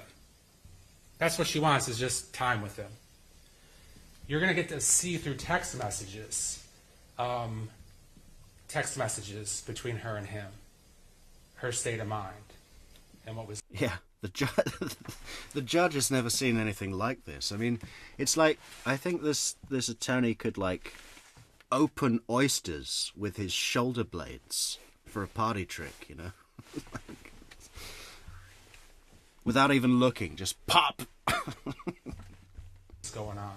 And the defendant was basically just blowing her off. He didn't want to be aggravated. But you're going to see kind of the mom was frantic, and once again frantic in terms of being a mom and wanting to know where her son was and wanting her son back in her house. So she started to give him ultimatums, things that she wasn't going to follow through on. Some of the things. She was hoping not to have to follow through on any of these things. But you're going to see that she was saying, if you don't come home, I'm going to sell your car. If you don't come home, I'm going to cancel your insurance. I'm going to turn off your phone. And she would turn off the phone that she provided for him multiple times. She would turn off his phone. She would take away his computer. All things that she bought. She bought him a computer for his school. She bought him a phone because, of course, that's what parents do. And you'll see when you're a child, you can't get a cell phone with AT&T or have an account with AT&T if you're not 18 or older. So he was relying upon his mom, and happy to do so, because she made sure that he had everything that he wanted. So she was saying these things because basically she was hoping that he would be afraid of them and would come home. But he could care less, as you'll see. But then the Oklahoma killing resurfaces. And you're going to see that besides just pure anger and hatred towards his mom, that his motive, an additional motive for killing her, was what she texted him.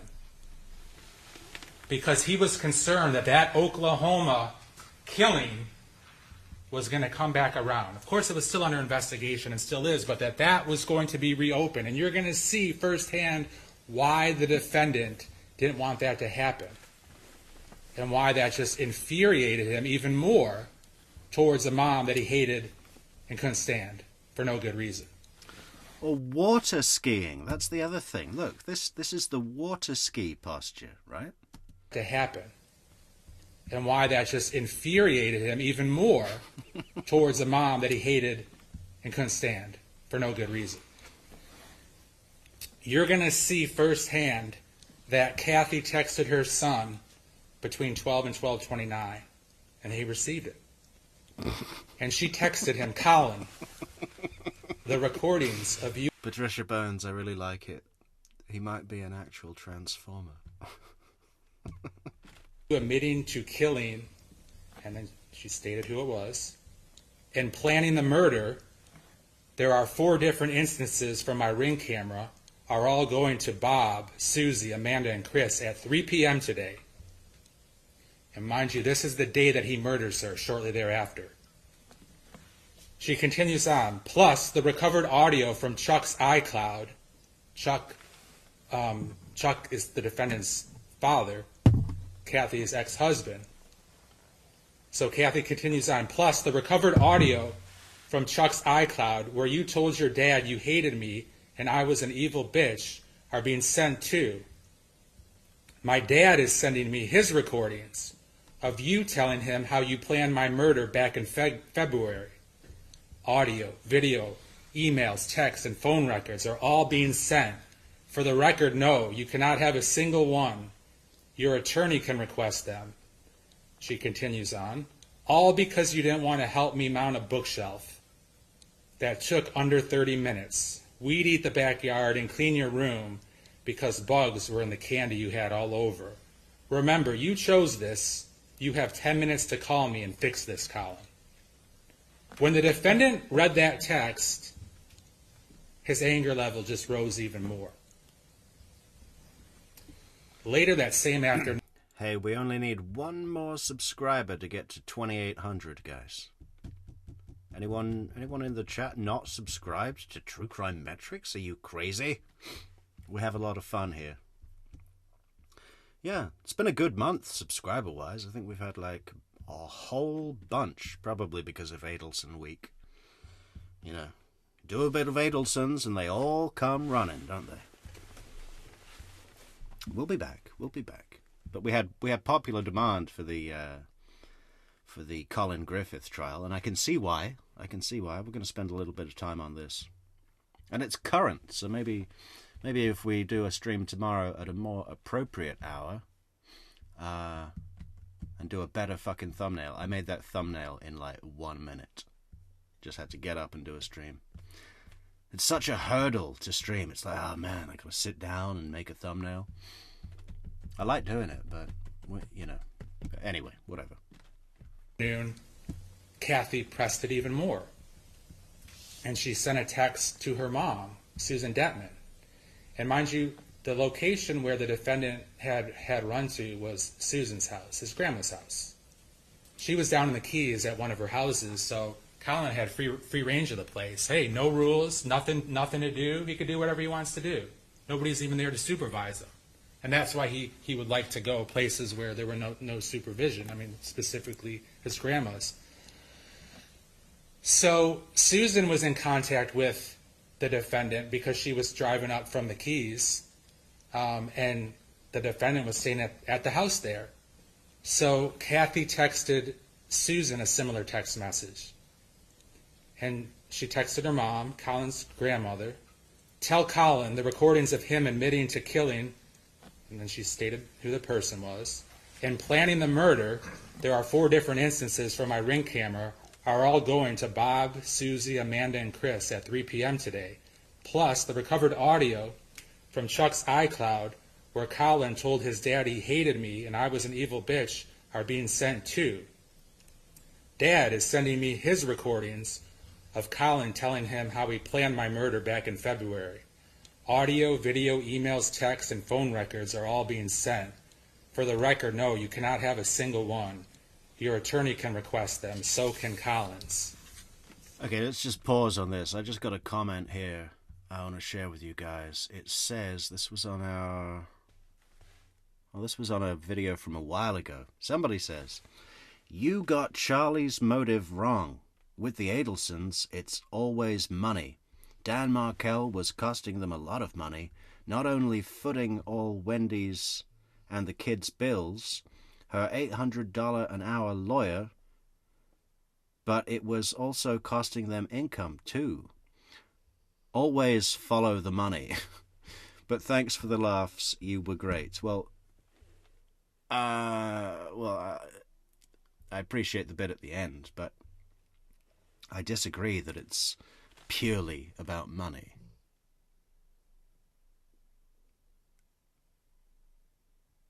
You know, it's not purely about money. I think money is the secondary factor. It wasn't about costing them money. They were about to offer him $1 million. I mean, you could have it's a $600 an hour attorney, by the way, anyway, not $800. $1 million would pay for that attorney for fucking years. I disagree that it's about money. It's about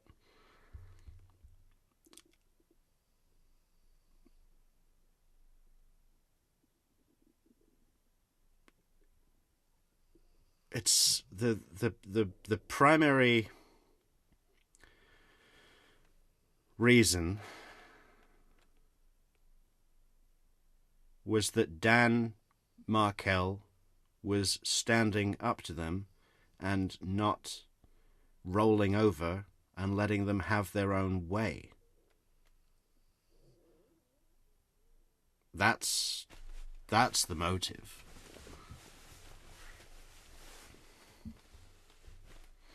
I totally disagree that it's you know, what does he say? With the Adelsons, it's always about money. Well, I totally disagree. But thank you for your comment. You're going to see that afternoon, ladies and gentlemen, in an eerie video, Kathy changes her clothes. I mean, you're not going to see her change her clothes, but you're going to see she appears in the exact clothes that her son would kill her in, just mere hours later. And you're going to see that she had on some blue jean shorts. She had on a black T-shirt with a coffee motif. And she had a nice leather purse / backpack over her shoulder. Oh yeah, Michelle. I'm always glad to. You know, it's happened before where I've been asleep and someone just says, "Get up, get up, stream." Yeah, no, I'm always glad to be here. And she left the house, and she was not happy. She was not happy at her mom. She was not happy at Colin. But she had one thing that she wanted to accomplish, which was not to do her son any harm, but to get him home so they could continue being mother and son. So she made the drive from Port Charlotte.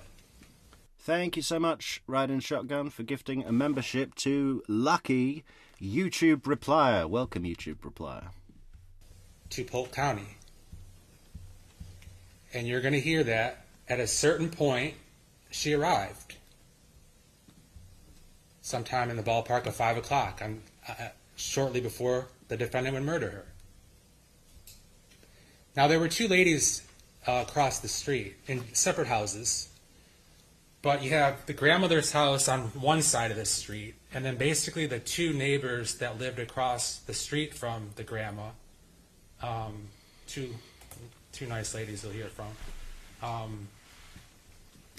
Yeah, that's a good point too. Riding shotgun, Wendy's bar card, and Donna supervised visitation.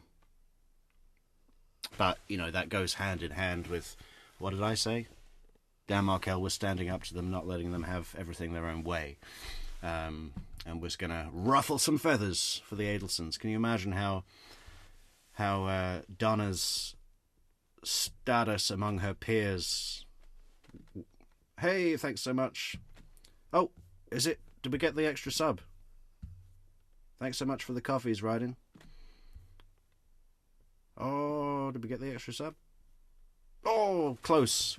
We just need one more sub. And then we need 200 more. And then we're at 3,000 subs. Yeah, nice. They both kind of independently saw and heard things.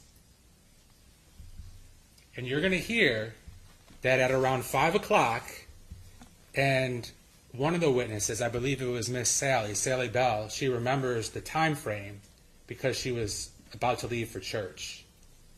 And she and her husband, you'll hear that they always like to leave right around 5 o'clock or touch before 5 in order to get to church and to talk to people and get a seat.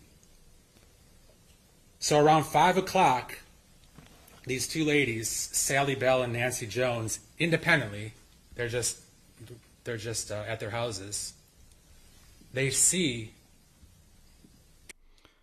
Thank you again, Ryden, for gifting a membership to Lucky Linda McCraw. Welcome, Linda. Kathy, and they see the defendant, and they're having an obvious argument. They also see that Kathy is not doing anything violent to the defendant, but she's animated, and the defendant is animated. And then they saw the defendant grab his mom by the hair and start dragging her from the driveway carport into the house. And as that happens, Kathy is telling her son, Colin, stop, let go, let go. Let go of me, you're hurting me. And that's the last that those two neighbors saw of Kathy Griffith. That's the last anyone would see of Kathy Griffith alive. You're going to have an opportunity to see crime scene footage and crime scene video, and you're going to see that the. Hey guys, I just found a picture of this prosecutor's car. Have a look at this.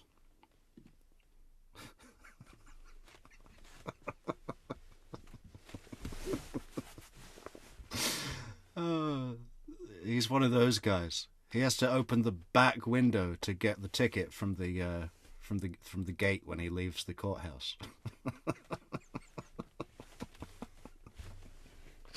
The cop says, "Roll." He gets pulled over. The cop says, "Roll down your window, please, sir." And the back passenger.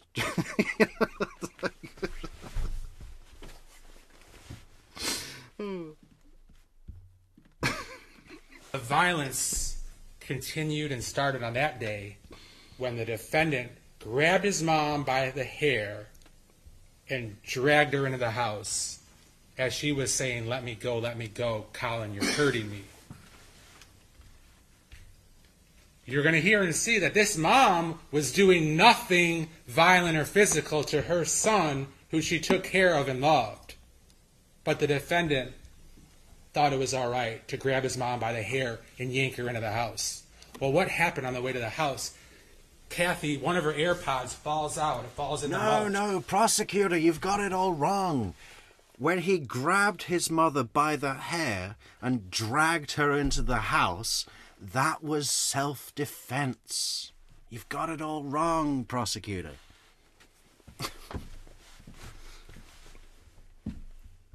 The defendant drags her into the house, infuriated. Another ear pod falls out of her other ear. You're going to see. It's probably why this guy's got a shaved head now, right? He's so horrified. He just never wants to be grabbed by the hair again. Photos that Kathy would wear AirPods a lot to talk on the phone, listen to music. You're going to hear as he dragged her and was furious. You're going to see her AirPod case falls in the living room as he continues to drag her to the back of the house, letting his anger and rage come out.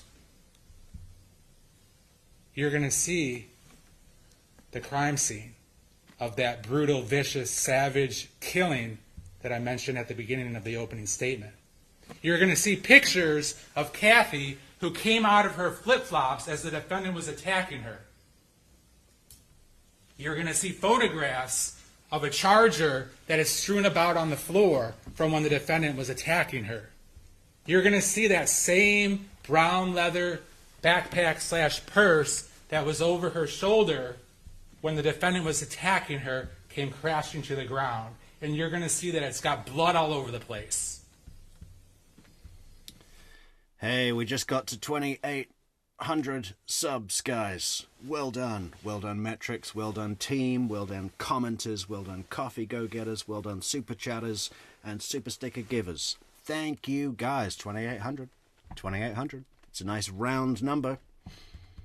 You want to celebrate? Help us celebrate with a coffee on buymeacoffee.com. How many cups have I had? I've had 3 cups already. Should I have one more? No. No. I need some water. Just water. That when he stabbed her, she was still holding it. There's blood on the outside. There's blood on the inside. There's blood on the front, on the back, on the wallet. It is bad, Michel de Matteis. It's just like this prosecutor. It's not holding the attention.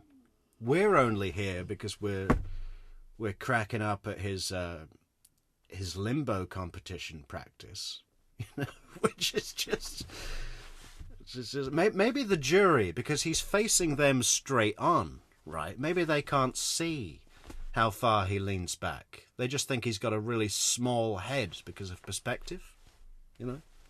His head is further away from them than the bottom half of his body. Albert thinks I'm mean. Well, I can be. But I enjoy it. And, you know, it's all just... where I come from, we call it banter. Right, Patricia? And you will see firsthand the carnage that Kathy suffered as she laid in the pool of blood that came out of that deep gash in her neck, compliments of her son, Collin Griffith. When all the evidence is in, ladies and gentlemen, you should come to one conclusion. That being that the just verdict is holding the defendant responsible to what he chose to do on September 8th of 2024. And that just verdict, based upon the evidence that you will see and hear, is that you find the defendant guilty of both first-degree murder and kidnapping for the crimes that he perpetrated on his own mother. Thank you. Thank you, Mr. Wilson. Okay, thank you. Does the defense wish to give an opening statement? You may proceed, Ms. Thornhill. Abdoni. What's the genesis of that?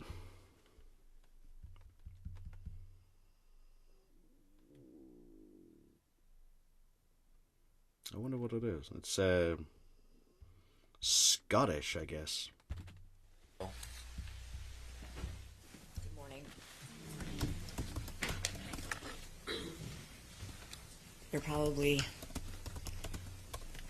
expecting me to say something very different. Whoa. Okay, let's just absorb the essence of the prosecutors. I haven't seen the defense opening. I've seen the defense closing, and I thought it was good. I have not seen the defense opening. but let's just absorb that kind of monotone. It was strange, wasn't it? Because he was really trying to amp up the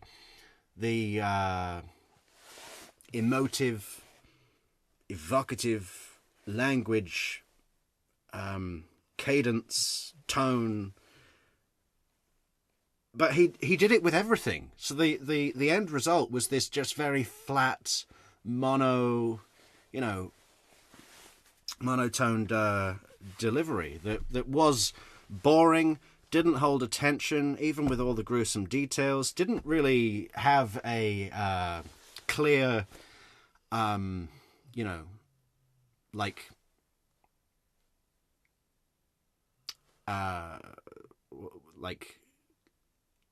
I would just kind of be lost after that. He just said a bunch of stuff. There wasn't a journey. The opening statement needs to be a journey of the events that happened and what is going to be shown at trial, right? That's the job. And I didn't get any of that at all.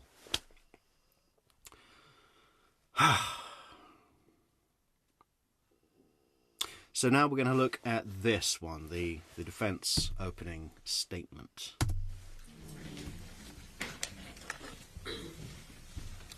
You're probably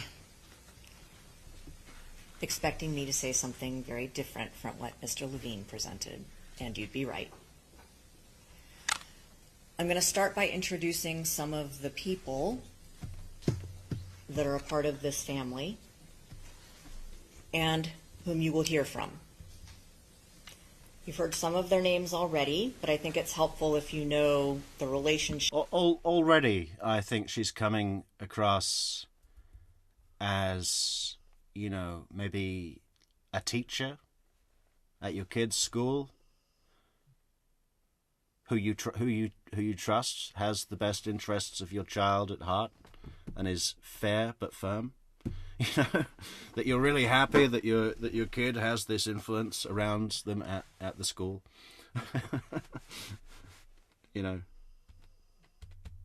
Already conveying a good vibe, I'd say, very early on. Among them. So first we have Collin Griffith. Obviously you are aware of him. He's 17 years old. Catherine, or Kathy as she's known, Kathy Griffith, is Colin's mom. And tragically and sadly, she is no longer with us. Susan Detman is the third main person who is involved in this saga. Susan Detman is Kathy's mom and Colin's grandmother. Christopher Griffith is Colin's older brother, so son of Kathy and of Charles Griffith, who goes by Chuck sometimes. He was born when Kathy was very, very young. She got pregnant when she was 13. She gave birth at 14. Colin came along a few years later. You've already heard about Robert Willantis. He is Kathy's father and Colin's grandfather. You heard that he lives in New Mexico, and he has for many years. He's sort of removed from the family a little bit. Some other names you may hear are Christy Rooney, who is Kathy's older sister, oldest child of Susan and Chuck. John Paul Willantis, who is the younger brother of Kathy, also the child of Susan and Robert Willantis. Susan is now Detman. Finally, there is Nikki Markovich, who is now Susan's husband, and Kevin Markovich, who is the son of Susan and Nikki, so the half-brother of Kathy and the half-uncle to Colin. Okay? As a parent of a physically disabled child, I find punching down on a person for their physical appearance is unacceptable in a civil society. I'm not saying that the prosecutor's disabled. I'm saying that he's a champion limbo competent. You know, I don't think he's disabled at all. We're not punching down on anyone, Albert. You've misunderstood, and if that's you're entitled to be sensitive. But you know, don't label me as punching down on the disabled. That's never something I would do ever. Might should have drawn a family tree, but at any rate, this family, like a lot of families, at times is very close and at times has its issues. You'll hear about these cruises that multiple family members took together, but you'll also hear about estrangements and fights. The common denominator in the estrangements and fights, Kathy Griffith. She is the person who is periodically, or for really long periods of time, estranged from any number of those people that I have mentioned.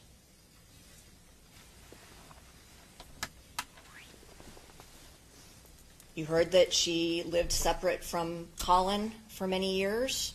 That was after her divorce from Charles Griffith. With Susan, the other main player, who you'll hear from, it depended not on the year or the month, depended on the day and sometimes even the minute, whether Kathy was communicating with Susan or whether she was telling Susan she never wanted to hear from her again and that she was dead to Susan, or that Susan was dead to her.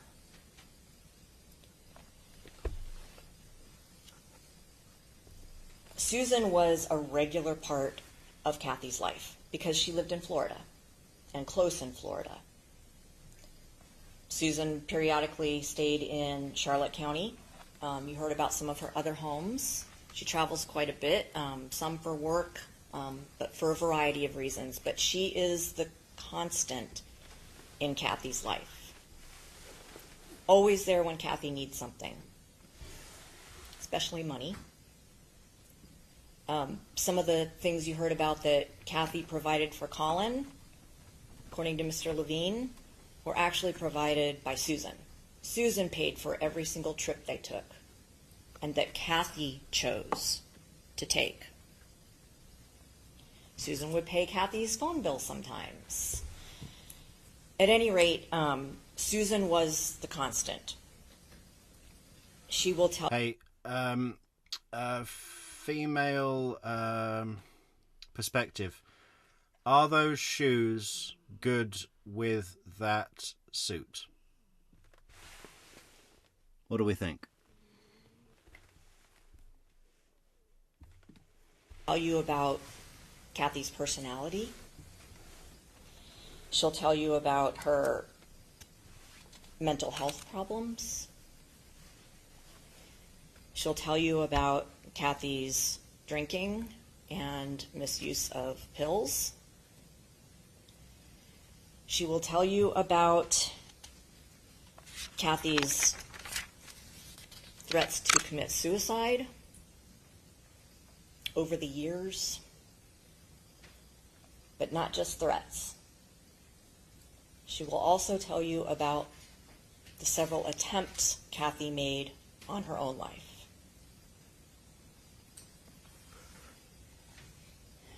Beyond that, you're going to hear that Kathy not only wanted to cause harm to her own self, but Kathy has threatened or done harm to other people. You'll hear some of those details about some of the things that she actually did to another person in front of Colin, involving weapons. You will hear that she has threatened to kill different people at different times and actually taken steps towards completing that wish.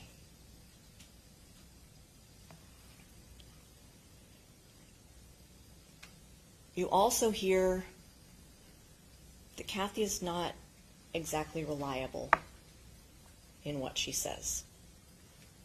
You'll hear this from her own mother,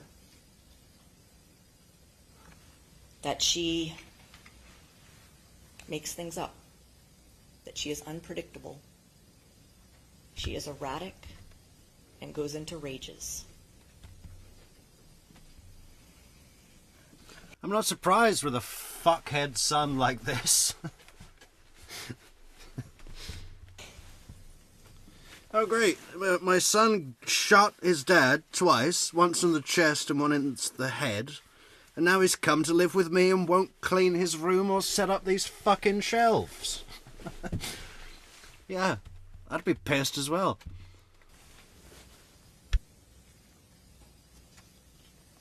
As I said before, Kathy has been, or was still, estranged from multiple family members at the time of her death. I won't go into the details now, but you will hear about some of those details as well. So let's go back to September of 2023, now that I've sort of laid the scene. The family went on a cruise in September of 2023. Susan paid for it. It was Susan and Kathy and Colin and Kevin, and I'm not sure if anybody else went or not. Kathy got upset on that cruise. You'll hear that. I'm in quite a strange position here because I think he's guilty of murder. I think he was guilty of murder with his dad, although we know less about that, so let's just focus on this one. But I find myself in support of the defense attorney because she's better at her job, right? It's a bit of a strange position to be in. Kathy, according to her own mother, if somebody doesn't... Quite a mixed opinion on these shoes. I like these questions that we get into here. It's just really interesting to see how people feel. Some people are saying, yeah, toga style, gladiator. And others say they're hideous. My initial thing was that they seemed a little mismatched. But who am I to say? She doesn't have bad legs. Do something that she expects them to do, she gets very angry.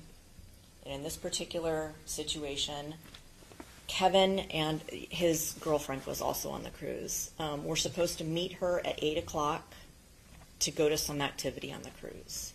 And apparently Kevin and his girlfriend were late, and Kathy got really upset and started saying that they had lied to her and that she was done with them, and she ended up getting her own room for the last night or two of the cruise to be separated from everybody else.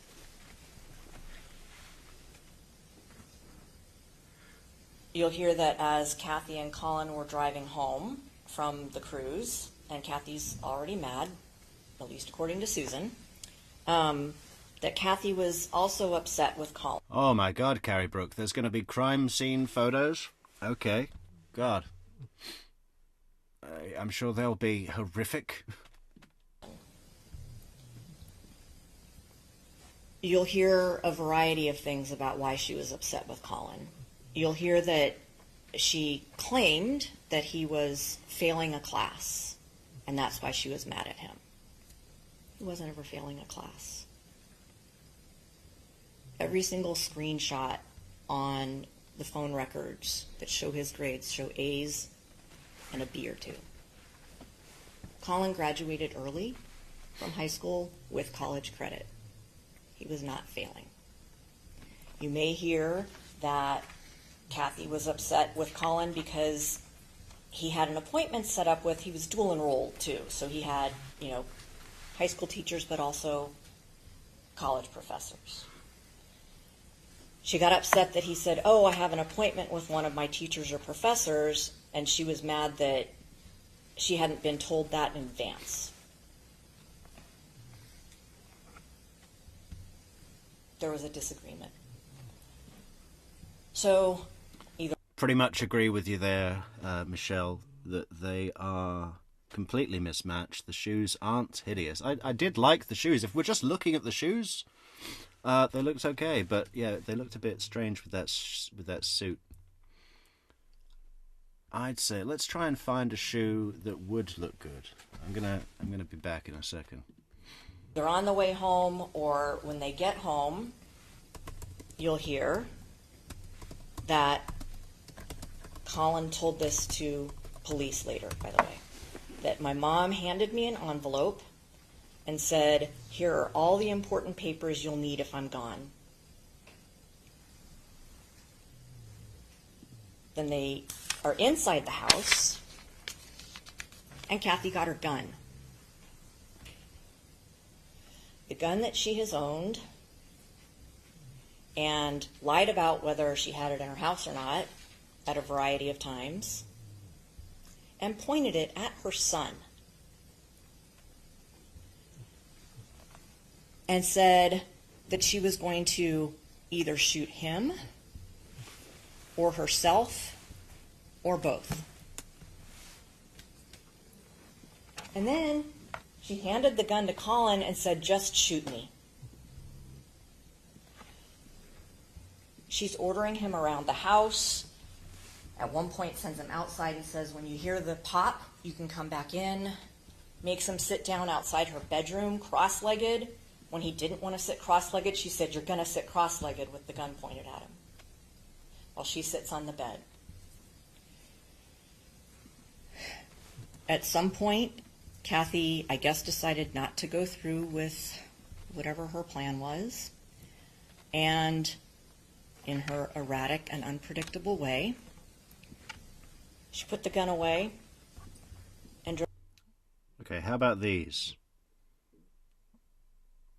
Better. I don't know, it's difficult to find the perfect pairing, but I think we're getting somewhere. Drove Colin to school. So Colin goes straight to his teacher. Fabulous link on the screen there, Carrie. Well done, and great way to support the channel at buymeacoffee.com/True Crime Metrix. And says, "My mom just pulled a gun on me. She threatened to kill me. She threatened to kill herself. I'm scared."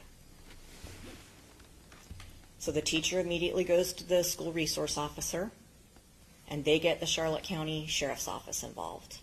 Colin repeats to multiple people, his teacher, the SRO, the sheriff's officer, deputy that comes. And they did send someone to Kathy's house because they were doing this investigation. And Kathy won't open. Patricia Burns, I think I'm going to wear Adidas trainers to Donna's trial in your honor. Silver ones. Right? Really flashy silver Adidas trainers. Sneakers. Open the door. She didn't want to speak to the officers. Eventually, they convince her to speak with them. She said she'd had bad experiences with law enforcement in the past. She finally says, "That never happened. Colin's just making it up because he's upset that he was failing a class, and I took away his phone and his AirPods because he's failing a class." Okay, so divergent stories, right? Sheriff's deputies go back to Colin at the school and say, "Your mom says this never happened. She says you're just mad at her and made the whole thing up." And Colin is like, "No, it happened. This is what she did to me. She has a gun in the house. They didn't believe him.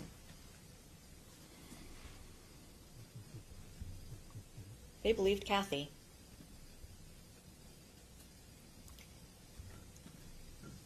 So, when he repeats, now to DCF staff members who are investigating, and he tells all of these details too, and the DCF worker has access to all of the prior DCF reports that exist from Florida that uniformly talk about Kathy being violent with others. Kathy not being... Amanda, there's lots of pictures and videos and stuff on Discord as well, you know. Discord's great, and anyone who's not on Discord, I'd never heard of Discord. I thought it was something for gamers. I thought it was like a game thing, and I heard Chandler Halderson talk about it, you know, for his gaming. So I was never interested in it. But then Neverly Darling said, you've got to get Discord for the channel, and I did, and it's great. Everyone should... there's a link in the description for Discord, and it's free, and it's awesome, and it's a great community. You know, it's like this. It's like the chat, but even better. And it's all the time, any day of the week, every day, all day. Being protective of her children. Kathy threatening to or committing violence on other people.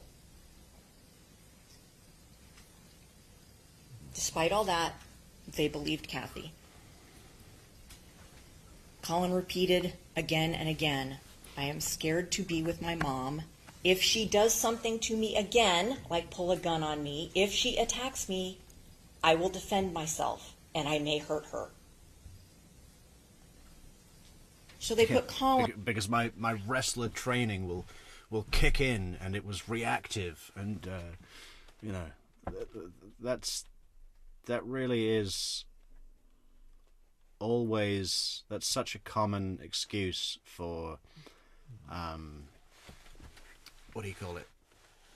Batterers. I reacted. Well, have some fucking self-control. You know, it's not really an excuse. It was reactive. I'm a wrestler.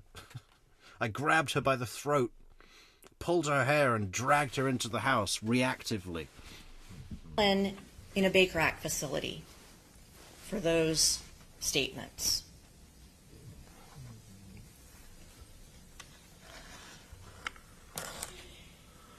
Interestingly,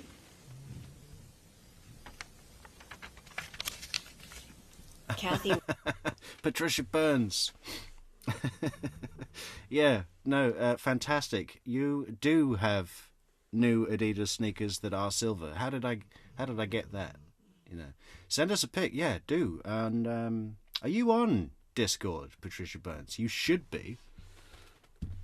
Rather than being relieved that her son, who allegedly threatened to kill her, is in a safe place, does everything she can to not cooperate with the people in the Baker Act facility, the sheriff's deputies, DCF. They insist, because of what happened in Oklahoma, and because of what he said his mom had done to him, and because he said, I don't feel safe going home because I'm afraid of what she might do to me again and what I will do in response, that he was safest in this facility. Kathy won't sign medical release forms so they can... Hey, Jay from Guilty of Crime. Is that another channel? Is that another channel? I haven't heard of that channel. Welcome, Guilty of Crime. Get more information about the family. She won't approve any medication for Colin. And then she hires a lawyer to get him released from the facility against all advice.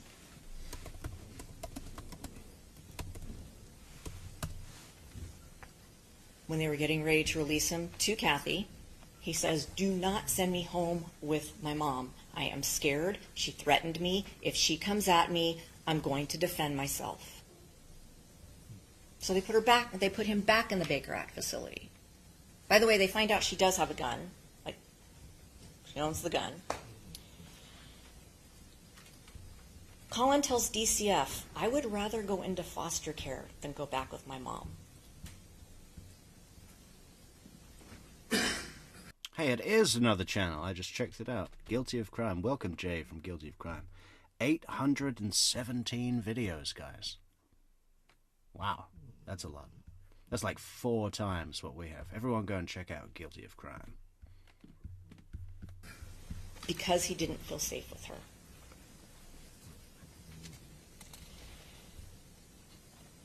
Eventually,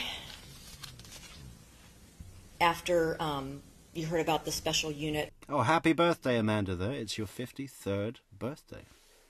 Oh, hang on. What happened to my headphones? Did they turn off? Happy birthday, Amanda. From Charlotte County Sheriff's Office that got involved with the family. This is when they get involved. And you'll hear about either Corporal or Detective Rentis. He's a male. And Detective Lacey Zanoniani. A lot of times she's referred to as Lacey or Detective Z. But they start getting involved with the family. They're making suggestions to Kathy about how to handle this situation, and she is fighting against them in any way she can. She eventually Kathy tells Detective Zanoniani that Colin is going to this place called Sandy Pine. Detective Zanoniani. That's almost as good a name as Addie Zanone. Zanoniani. Addie Zanoniani.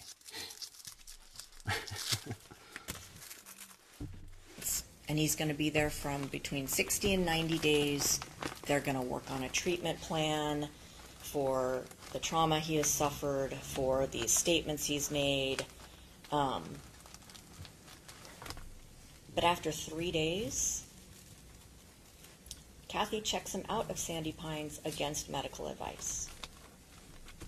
That was a bad move. There's a family meeting where Kathy admits to pulling a gun on Colin.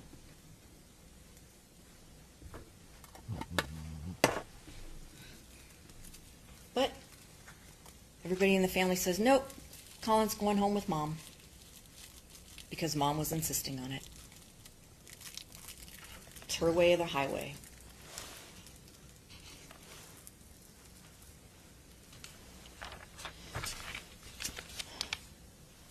Yeah, well, she needed those shelves putting up in the backyard to be weed whacked. He can't do that at Sandy Pines. So that happened in September of 2023. Next you'll hear is about the November 2023 incident where Colin ended up getting arrested. What you'll hear is, once again, diverging stories about what happened. On November 12th of 2023, Colin... Oh, hi, Albert. Yeah, welcome back. I hope you can,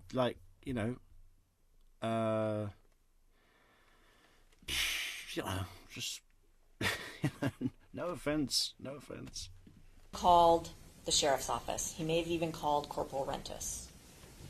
Okay, so he is reaching out. He is being forthcoming. He says, my mom and I had a verbal argument. I left the house because I'm scared. She told me that I should just pack my bags and go. But then you'll hear this happens over and over. It's a theme. She will kick him out, but then she'll claim he's a runaway and he must come back. Inconsistent. Yeah, Michelle, I just checked it out. More than 20,000 subscribers. Hey, we'll get there one day.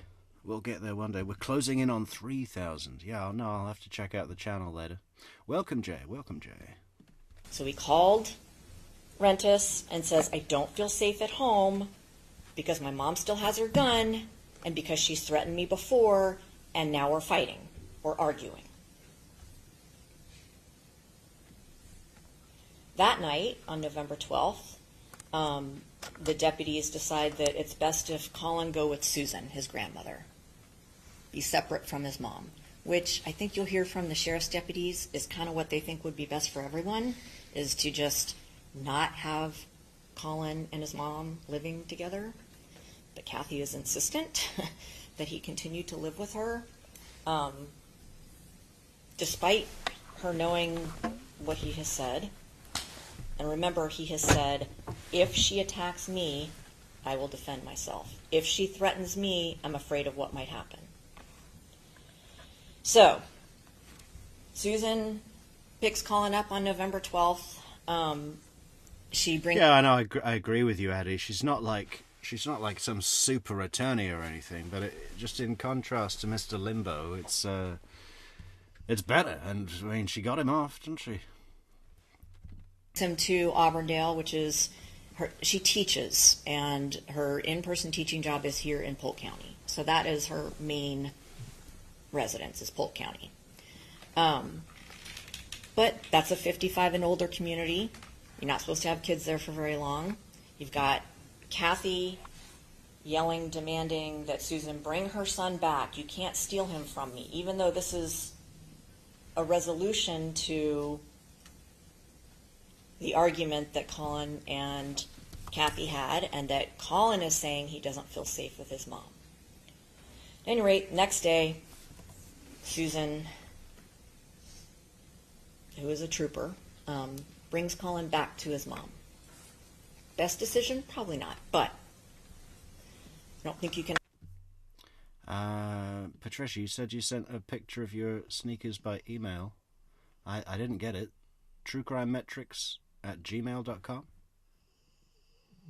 Nothing here. Never know what other people are going through when you're not going through it yourself. So she brings him back to Kathy, and they're all together in the home. And Susan will tell you quite honestly that she doesn't remember if it was this day or another day, because there were many days like this where she took Colin, and then Kathy insisted she bring him back, and then Kathy would go on a tirade against Colin when he came back. It may have happened this day, it may have happened another day, but Susan will... How you doing, V. Shaw? Welcome back. The fabulous V. Shaw. Tell you that Kathy punished Colin, because even though sheriff's deputies had mediated this, Susan's going to take him for the night, let everybody cool down, that when Kathy started insisting that Colin come back to her, and he's 16, doesn't have a driver's license, doesn't have a car at this point, and he's with his grandmother. And apparently grandmother, Susan, didn't bring him back. Fucking good job he doesn't have a car. He'll probably drive it through a fucking Christmas parade or something. Psycho. Quickly enough to Kathy's liking, but Kathy punishes Colin.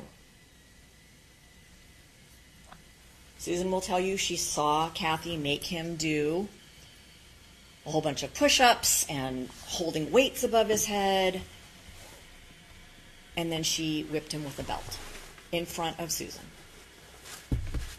And Susan said, "Whoa, whoa, whoa. That's going too far." And Kathy says, "No, it's not, because Corporal Rentis said I can discipline him any way I want." Which isn't true, by the way, but... So Susan, the walking on eggshells that she has done for years with Kathy, can't do much about it, she feels. Later that same day as they're eating, Kathy is, these are Susan's words, reading Colin the Riot Act about this is how it's going to be, this is what you're going to do. Yeah, this is the guy that got off his show. Scot-free. Twice. Killed his father in self-defense, and then separately, 18 months later, killed his mother in self-defense. You have to listen to everything I say because Corporal Rentis says it's okay. Susan thought she was being way too harsh. And I realize parents differ in how they treat kids. That's fine. And Colin did stand up and say, let's just do this. Now, Colin... Good night, Amanda. Catch you later, and happy birthday, hon. Colin told the police, because they did get involved, and this is when he got arrested, that his mom kept telling him to shut up, and he wouldn't shut up. And you'll see some examples of that on the Ring video. Colin would talk back. Best decision? Obviously not. But he says that when he wouldn't shut up, his mom hit him in the face, punched him in the face. So he grabbed her and did a wrestling move where he basically flung her to the ground. He fully admits that. He says that while he was doing that, he kneed her in the stomach. Okay? He never denied doing in self-defense. No, did a wrestling move, body slammed her. I wonder if it was like onto a coffee table that collapsed. And then kneed her in the stomach. God. You ever been kneed in the stomach? It's not a pleasant experience. But it was in self-defense. Yeah. He feared for his life. Doing that.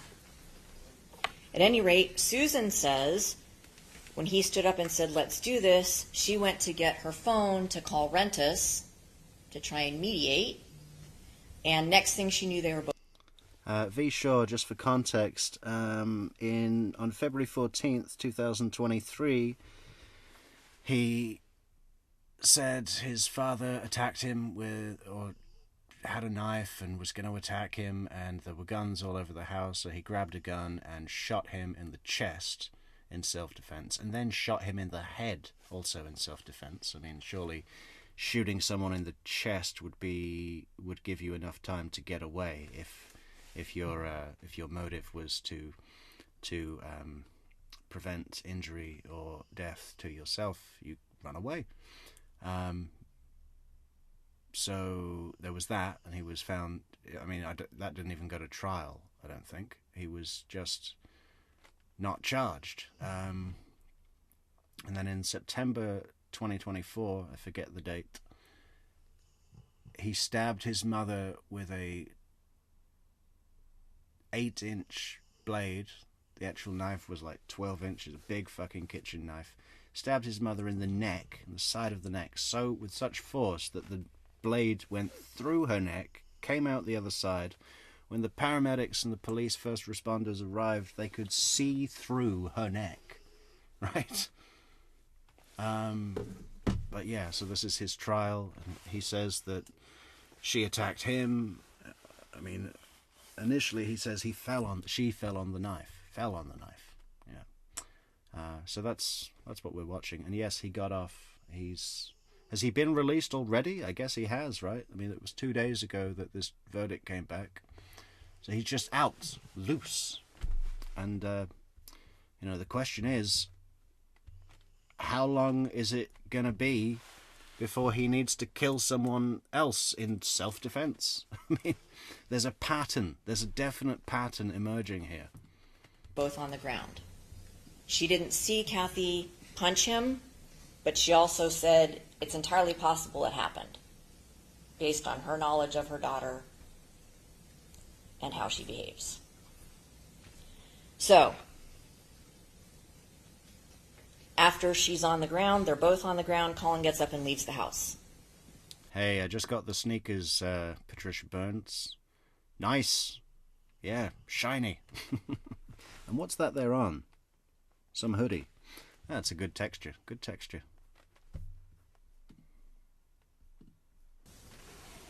Calls the police. That's how the police get involved. Colin called them.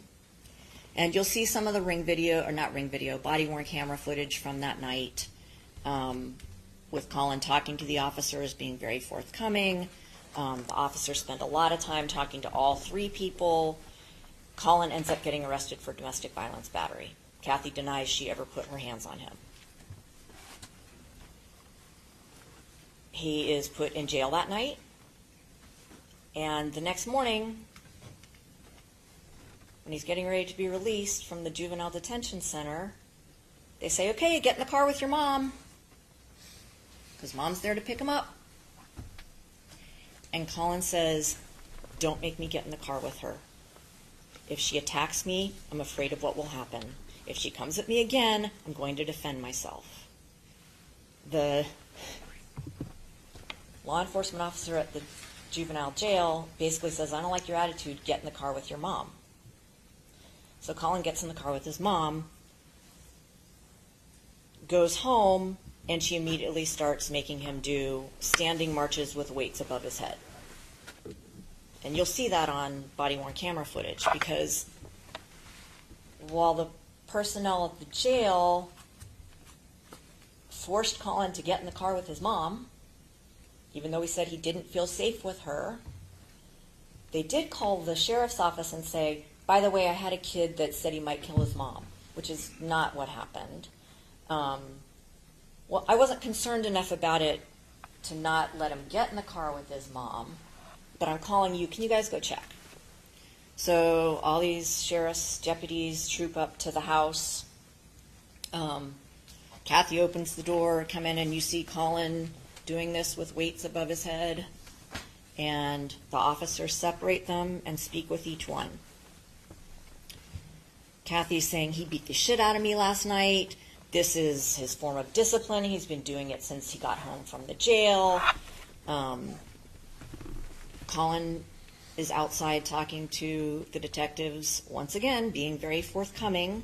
He says, my mom thinks I'm going to hurt her, or that I want to hurt her. I don't want to hurt her, but if she comes at me, I'm going to defend myself.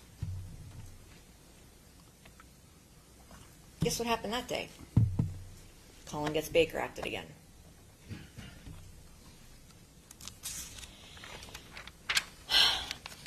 So Baker acted is the American version of sectioning, I think, right?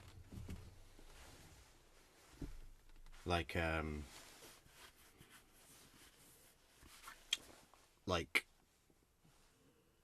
what do you call it? Not institutionalized, but a locked facility where the purpose is mental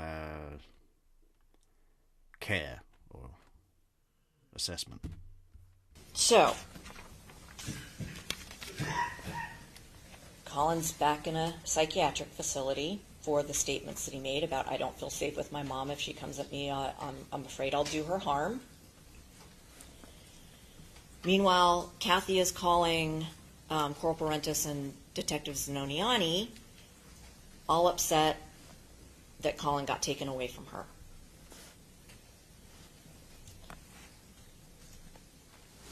And then she starts making suicidal statements to them. So they send other deputies to the house, and Kathy gets Baker acted for threatening suicide. So, all is not well at home, clearly. After Colin was arrested for domestic violence battery, Susan, his grandmother, hired him a lawyer named Jeff Rapkin down in Charlotte County to represent him in those criminal charges. Kathy is back and forth about what she wants to happen. Sometimes she wants the charges dropped. Sometimes she wants Colin to get diversion. Sometimes she wants him to...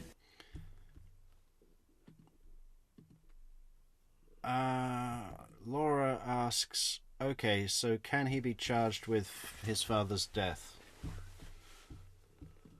Well, hang on.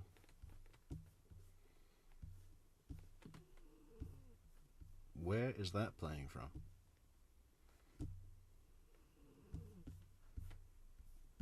Man, I can hear my own voice, but I don't know where it's coming from. The fuck?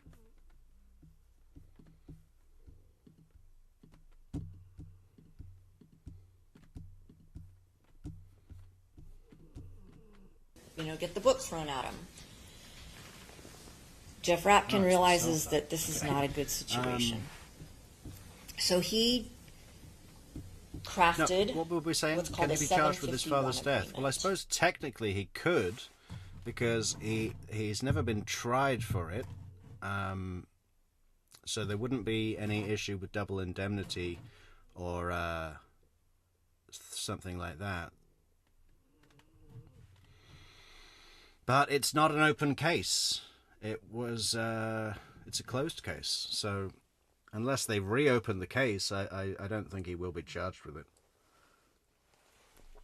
Especially after it's been brought up in this trial to support his not guilty verdict in a case he was tried for. Plus, it's not even the same state. It's Oklahoma. This is Florida. And this is an agreement between Kathy and Susan that allows for concurrent custody of Colin. And you'll see the legal paperwork. It was signed and notarized by Kathy and... Oh, okay. The Oklahoma case is open, so hopefully they charge him. Okay, thanks, Carrie. Susan and Mr. Rapkin. It was filed with the courts. The court ordered this concurrent custody agreement, meaning that Colin could be with either Susan or Kathy. Each one of them could make medical decisions for him. Each one of them could enroll him in school, that they had equal authority over Colin. And the idea was to kind of give everybody... Oh, so you're not Italian, Addie. I always thought you were Italian. Okay. A Collins. But not a Griffith, thank God. A break and respite.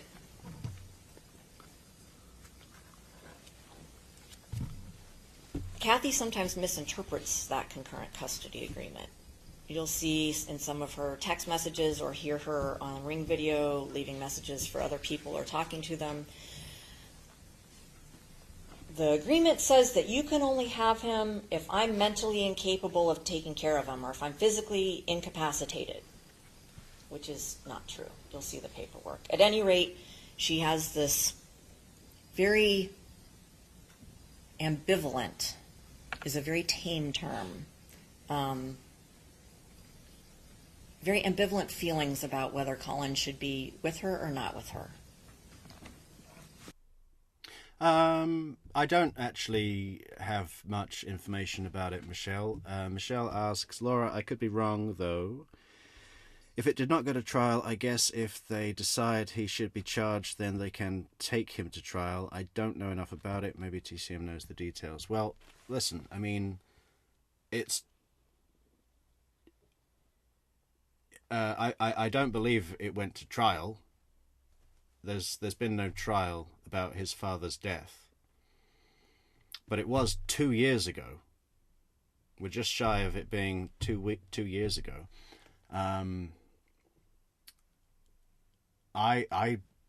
Carrie says it's an open case. I don't know why it would be open. I mean, he wasn't acquitted because there was no trial, so he would have just been, what would the term be? Exonerated. He wasn't charged. It was ruled by the investigation that it was a case of self-defense, so there was no arrest, and you know, I can't see them coming back to arrest him 2 years later, especially after he's just been acquitted of this murder. I mean, that would make it look like the government just want to get him for something, right? I don't think he's going to be charged with his father's murder at all. But Carrie says it's an open case. Could you elaborate on that, Carrie? What does that mean? Or are you referring to something that you've read or seen or heard? Because I don't know why it would be an open case. It's they know who shot him, so they either think there was a crime or that it was a justifiable homicide. if it's a justifiable homicide, there would be a bit of paper somewhere that says this is a justifiable homicide. So if it's an open case, that suggests to me that it's still being investigated. Well, for what? I mean, why would it be an open case? You know, it's not like they're looking for a killer or trying to find additional evidence or something like that. They know it was him that pulled the trigger. And if they haven't arrested him for 2 years, I can't see them arresting him in the future for the murder in Oklahoma. But if you have anything to add, Carrie, I'm all ears. And over the next few months, so December 2023 into the first few months of 2024, there is a lot of back and forth, meaning Colin... Oh, hang on. Sorry, I just saw Acapella's message, who says, from what I saw, the jury was told that he killed someone in self-defense, but they were not told that it was his own dad. Which jury? This jury? Or are you saying there was a trial for the Oklahoma killing? I don't think there was. You see what happens when you kill 2 people in self-defense? It's a real mess, right? No one knows what's going on. Colin goes between Susan and his mom. Meanwhile, he's still going to school and everything and keeping up his grades. You'll hear from Susan that Kathy would alternately kick him out again, say... Exactly, Carrie. Addie. Who's the common denominator? This is what I said right at the beginning. It's like if you're in 3rd grade and you bite someone every week, they're going to think of you as a biter, right? Watch him, gag him, give him something to chew on. It's a pattern. It's a pattern, and God, if he doesn't kill someone else, I'm going to be amazed, okay? I give him 6 months. Get out of here, I don't want you here anymore, and then demand that he come back, even when he didn't want to. Several calls over the months from a variety of people, from Susan, from other family members, from Jeff Rapkin, saying that Kathy is suicidal. She has a gun in the house. She's threatened to kill herself. She actually does overdose a time or two. So that's what's going on in those months.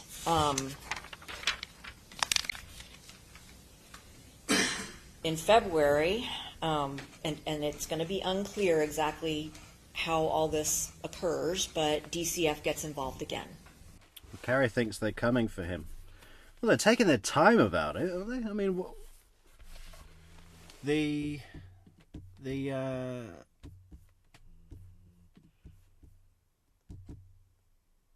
are they? I wonder what they're trying to establish. I mean, that news article we read said that the dad wouldn't let him leave the farm, that he was only given 1 meal a day, that he was like controlling or whatever. I mean, all sounded pretty mild to me. I wonder what they're investigating. I guess 2 years is a long time when you have the guy that pulled the trigger. I wonder what they're trying to demonstrate or show or prove. I don't know. We'll see, I guess. Colin repeats that he doesn't feel safe at home with his mother. This is, after the suicide attempts and Baker acts for Kathy. He tells them, I'd rather be in DCF custody, I'd rather be in foster care, I'd rather be anywhere but at home with Mom. I'm scared. DCF wants him to live full-time with Susan. Kathy will not have it. Detective Zanoniani is saying, all these people have intervened and tried to come up with a solution. Kathy will not have it. Somehow, Colin ends up back with Mom. But because he doesn't feel safe, he runs away again, telling everybody, I don't feel safe. Law enforcement gets involved again. They find a gun in the home, which Kathy had. V. Shaw, is my accent British? I suppose, at root. Yes, I am from the UK. But I've been out of it for a long time. It's fluid. It's fluid. You know, so many people ask me if I'm Australian. Isn't that strange? And not just on stream, but all through my life. I don't know why. No Australian has ever asked me that. They know. Them about and said, oh no, I gave it to somebody else for safekeeping. Oh no, there's a gun there. She also claims that Colin attacked her again to law enforcement. She said he was trying to run away and he battered me. So the sheriff's deputies look at her ring video and they're like, there was no battery.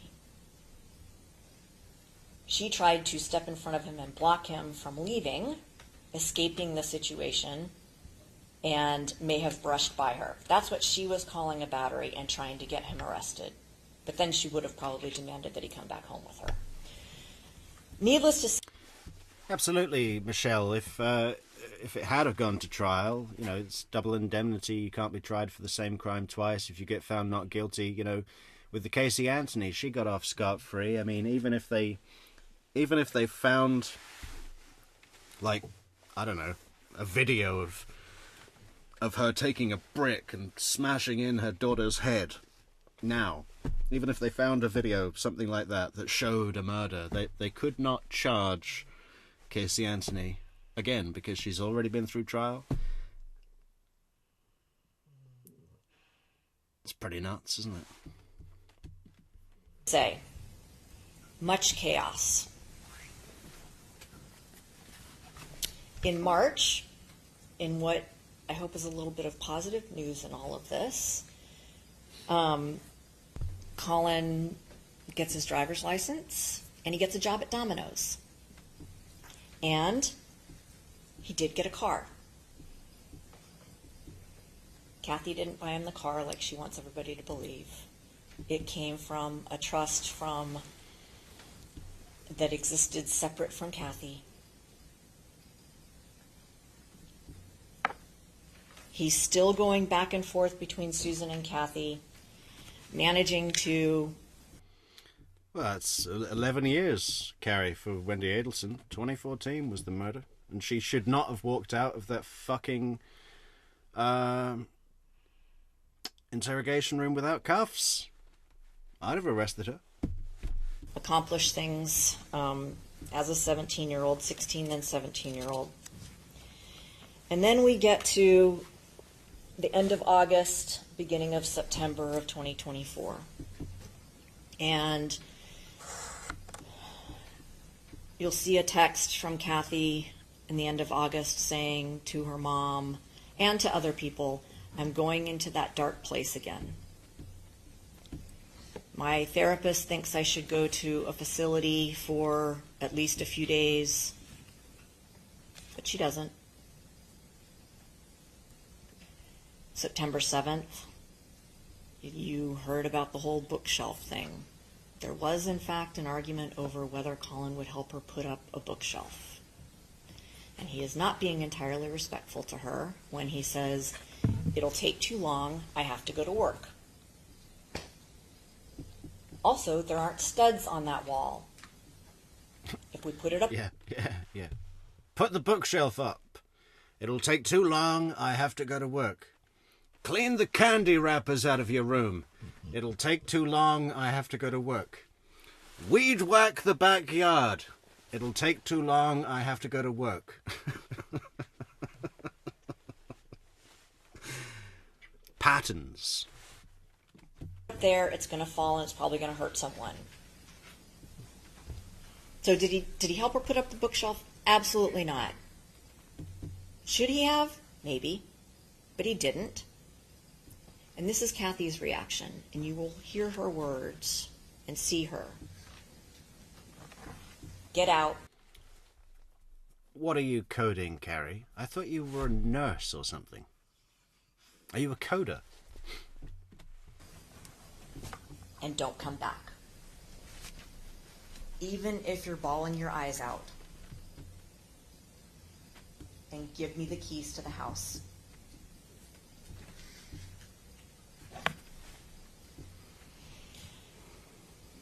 So Colin's gathering things. He goes out the door. You may or may not see her opening the door, kind of, and then closing it and locking it with his keys to the locked house inside. So Colin, being kicked out again, calls Susan, who is a concurrent guardian. By the way, Colin had been put on probation for the domestic violence battery, and his probation officer's name is Monique. You'll hear about her. And the court had said that even though most of the time you're not allowed to go out of the county when you're on probation unless you're with a parent, it's okay for Colin to go visit his grandmother in another county. Just got to let Monique know. Okay? So Colin emails Monique, says, I'm going to my grandmother's. Called his grandmother, said, Mom kicked me out. Can I go to your house? She said, sure. She says, I'm in the Keys right now, but I'll be there tomorrow. Okay, so it wasn't like he was secretly going to this place where he can have a rager. This is something that has happened multiple times. So he drives to Polk County, and you'll hear from the neighbors that his car got there on Saturday and did not move. So,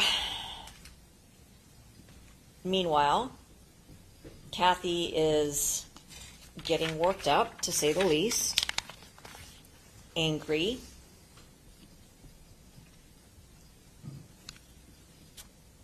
I think one detective may describe her as manic.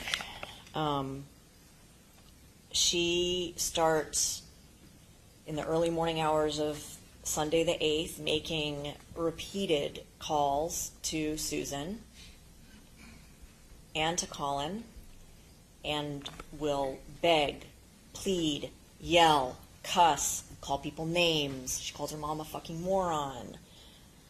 She is all over the place.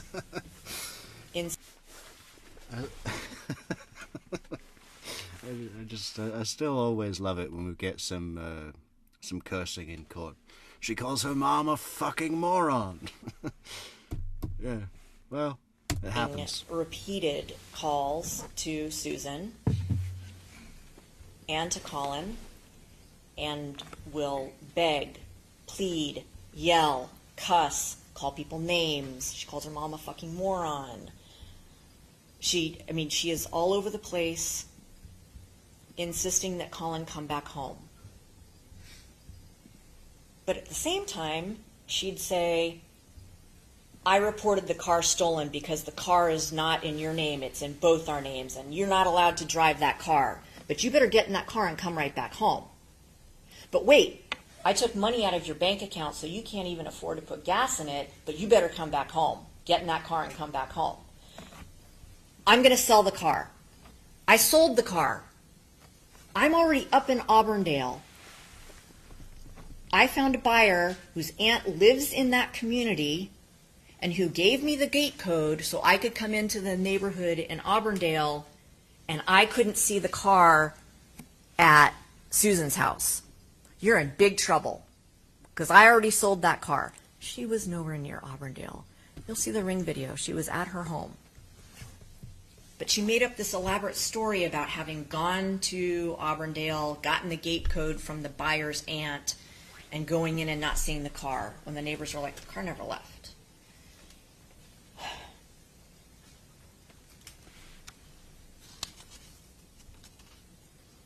She is doing everything she can to get Colin to come home. She calls law enforcement, Detective Zanoniani and Corporal Rentis. There's no secret that Colin is in Auburndale and that his grandmother has okayed it. It's okay with his probation officer. Everybody tells Kathy, let him stay in Auburndale. Let him stay in Auburndale. Let him stay in Auburndale. Kathy claims on one of her phone calls that the police gave her 24 hours of Colin being gone until she was going to get in trouble for him being a runaway. No.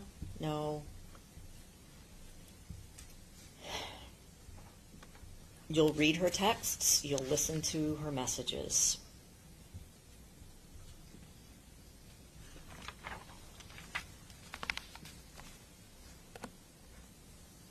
Despite everyone telling her, let Colin stay in Auburndale, she wasn't having it. She was the one who was angry. You'll hear Colin's voice when she says, are you coming home or not? No. Which is what law enforcement, Susan, everybody recommended, is that he don't go home. She went to him. She went to where he was safe. And the neighbors that you heard about will tell you that she came in hot and angry, that she sped into this quiet 55 and older community, whipped her car into the driveway, whipped it back out, pulled in front of the house, got out, slammed the door, and marched up to the carport door. Colin was never in the yard where her earbud was. She went up to the house and went in the house, angry. Within a few minutes, Kathy comes back out of the house, unlocks Colin's car, and starts throwing all of his stuff into it. And then after she's done throwing his stuff into it, you'll hear the neighbors say that she was yelling and shaking her fist, and it looked like she was the one who was being aggressive, and that Colin was standing in the doorway. So there's a door that goes into the living room and out to the carport. And that he... Well, she's the parent of a fucking piece of shit kid. All of this just sounds very normal. She's trying to paint it like, yeah, she was deranged. She said she was in Auburndale when she was never in Auburndale. She sped into the 55 and up community. Whipped her car round, shaking her fist. Yeah. Clean up the fucking candy wrappers and put the shelves up. He was standing in the doorway. And when she comes up and she's... And you'll hear varying terms. You'll hear that he put his hand on her shoulder by where her ponytail was and kind of brought her inside. I don't know that you'll hear a neighbor say that he dragged her from the yard by her ponytail, by her hair. They will say that they heard her yelling. You can evaluate whether you think Colin was doing anything at that point to harm her. That's going to be part of your decision. Or if you think he was trying to avoid her making a scene in the community where teenagers aren't supposed to be living, you'll hear from the neighbors that they had seen Colin there before. He was never a problem. He would visit Susan because, like I said, he went back and forth, but they had never seen Kathy there before, ever. So, Kathy and Colin go back into the house, and it's about an hour later that Colin calls 911, crying, upset, saying, we got in a long fight, my mother's bleeding out, please send someone right away. The 911 operator explains how to do CPR, tells him to move her, to lay her on her back, to be able to do CPR. You'll hear him doing CPR on her while counting with the 911 operator. And intermittently he'll say, just send someone, she's not bleeding anymore. And when first responders get there, she was already dead.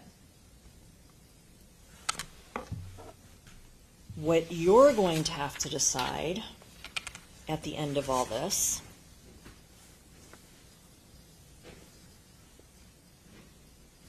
and by the way, Colin has wounds too, is whether the state has proved to you beyond a reasonable doubt. And he's totally fucking... I mean, he's pretty frantic on the 911 call, but that's probably an act. And when he's outside, he's totally calm. Like, the first responders, they take him outside, they do what they're doing in the house, and he's just calm.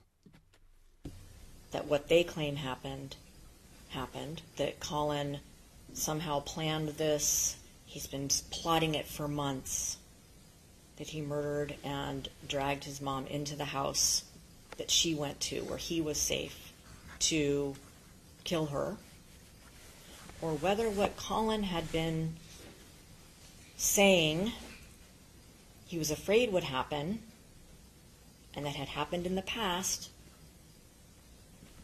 actually was what occurred.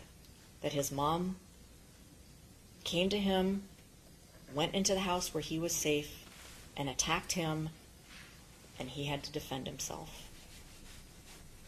And that he is not guilty of the murder or the kidnapping of his mother. Thank you, Ms. Thornton. All right, folks, it's almost 10:30. We'll take our mid-morning recess of about 15 minutes. Remember not to discuss the case among yourselves or look anything up. Please leave your notepads in the chairs. All rise, please.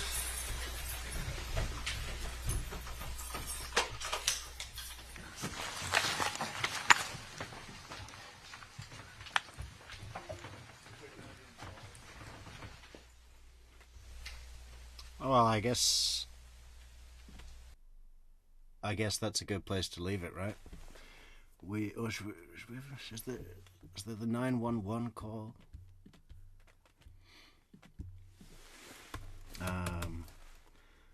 Collin Griffith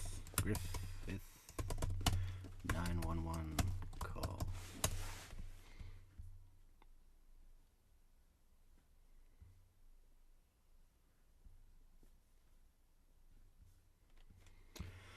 Oh, I wish there was just like the 911 call without all this court TV shit around it. Hang on.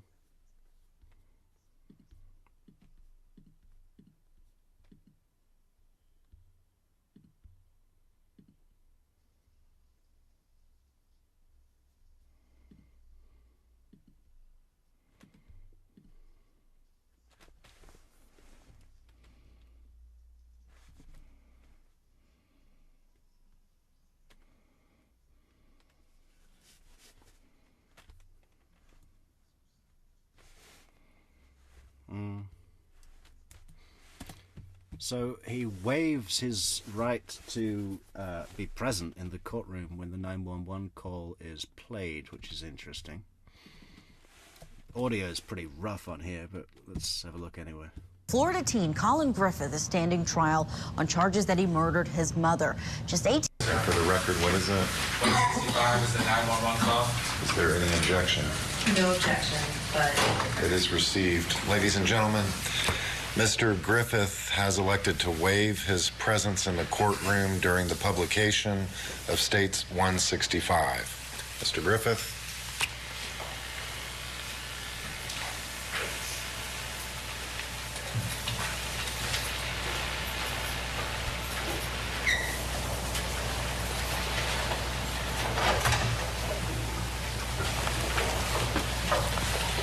Mr. Levine, you may publish. All right, thank you, Your Honor. I think that must have been a tactic, you know, from the jury. Take him out of the view of the jury while it's playing, so they won't be able to see how not traumatized he is.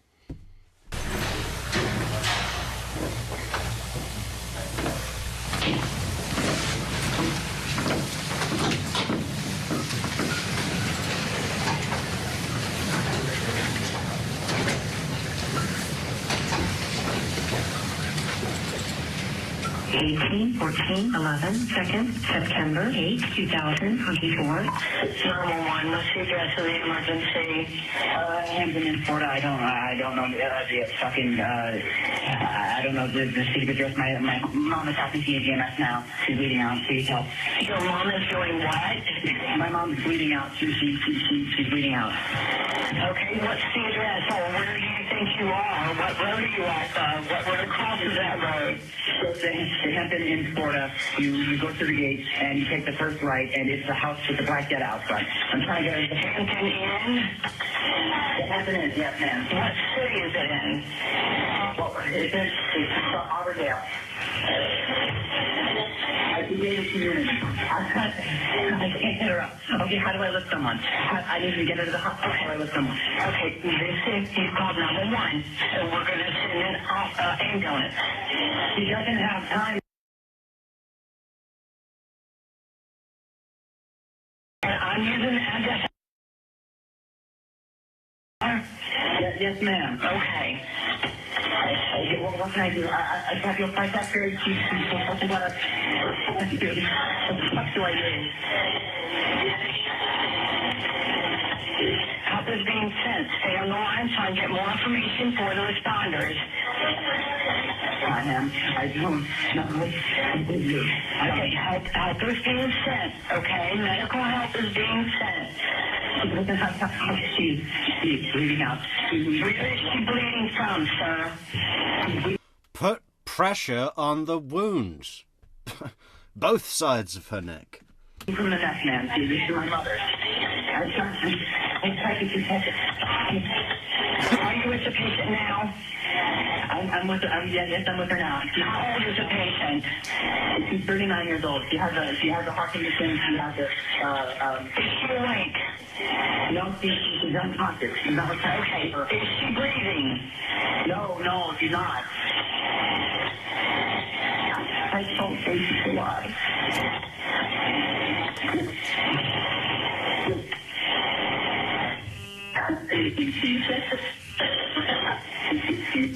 Okay, where is it? And you said neck. Okay. All right, listen to me. I'm sending the paramedics to help you now. Stay on the line. I'll tell you exactly what to do next. Okay, listen to me. Are you right by her now? I am by her, yes. Okay, listen carefully. Lay her flat on her back on the floor and remove anything under her head. Okay, she's good. She's good. Okay, I did it right now. Okay. Listen carefully, and I'll tell you how to do chest compressions. Make sure she is flat on her back on the ground. Place the heel of your hand on the breastbone in the center of the chest, right between the nipples. Put your other hand on top of that hand. Let's take off the shirt. Just make sure she is flat on her back on the floor. Place the heel of your hand on the breastbone in the center of the chest, right between the nipples. Put your other hand on top of that hand. All right, pump the chest hard and fast, at least twice per second and 2 inches deep. Let the chest come all the way up between pumps. We're going to do this until help can take over. Count out loud so I can count with you. 1, 2, 3, 4. 1, 2, 3, 4. 1, 2, 3, 4. 1, 2, 3, 4. 1, 2, 3, 4. 1, 2, 3, 4. 1, 2, 3, 4. 1, 2, 3, 4. 1, 2, 3, 4. 1, 2. 1 moment. Fucking, how intense would that be? And as he's pumping, more blood's probably coming out of her neck. Okay, just keep going, okay?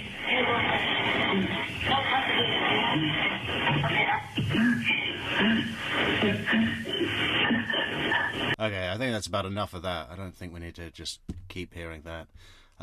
Okay, that's probably a good place to leave it off for tonight, guys. I'm going to say goodnight. I don't know, I might get on and do another stream. But for our West Coast friends, and Japan, welcome Japan.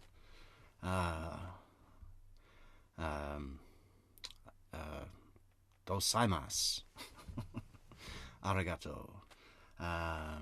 Yeah, okay, so we're going to say sayonara, and catch you later. Many thanks for the coffees, the likes, the comments, the fantastic comments. We'll be back soon.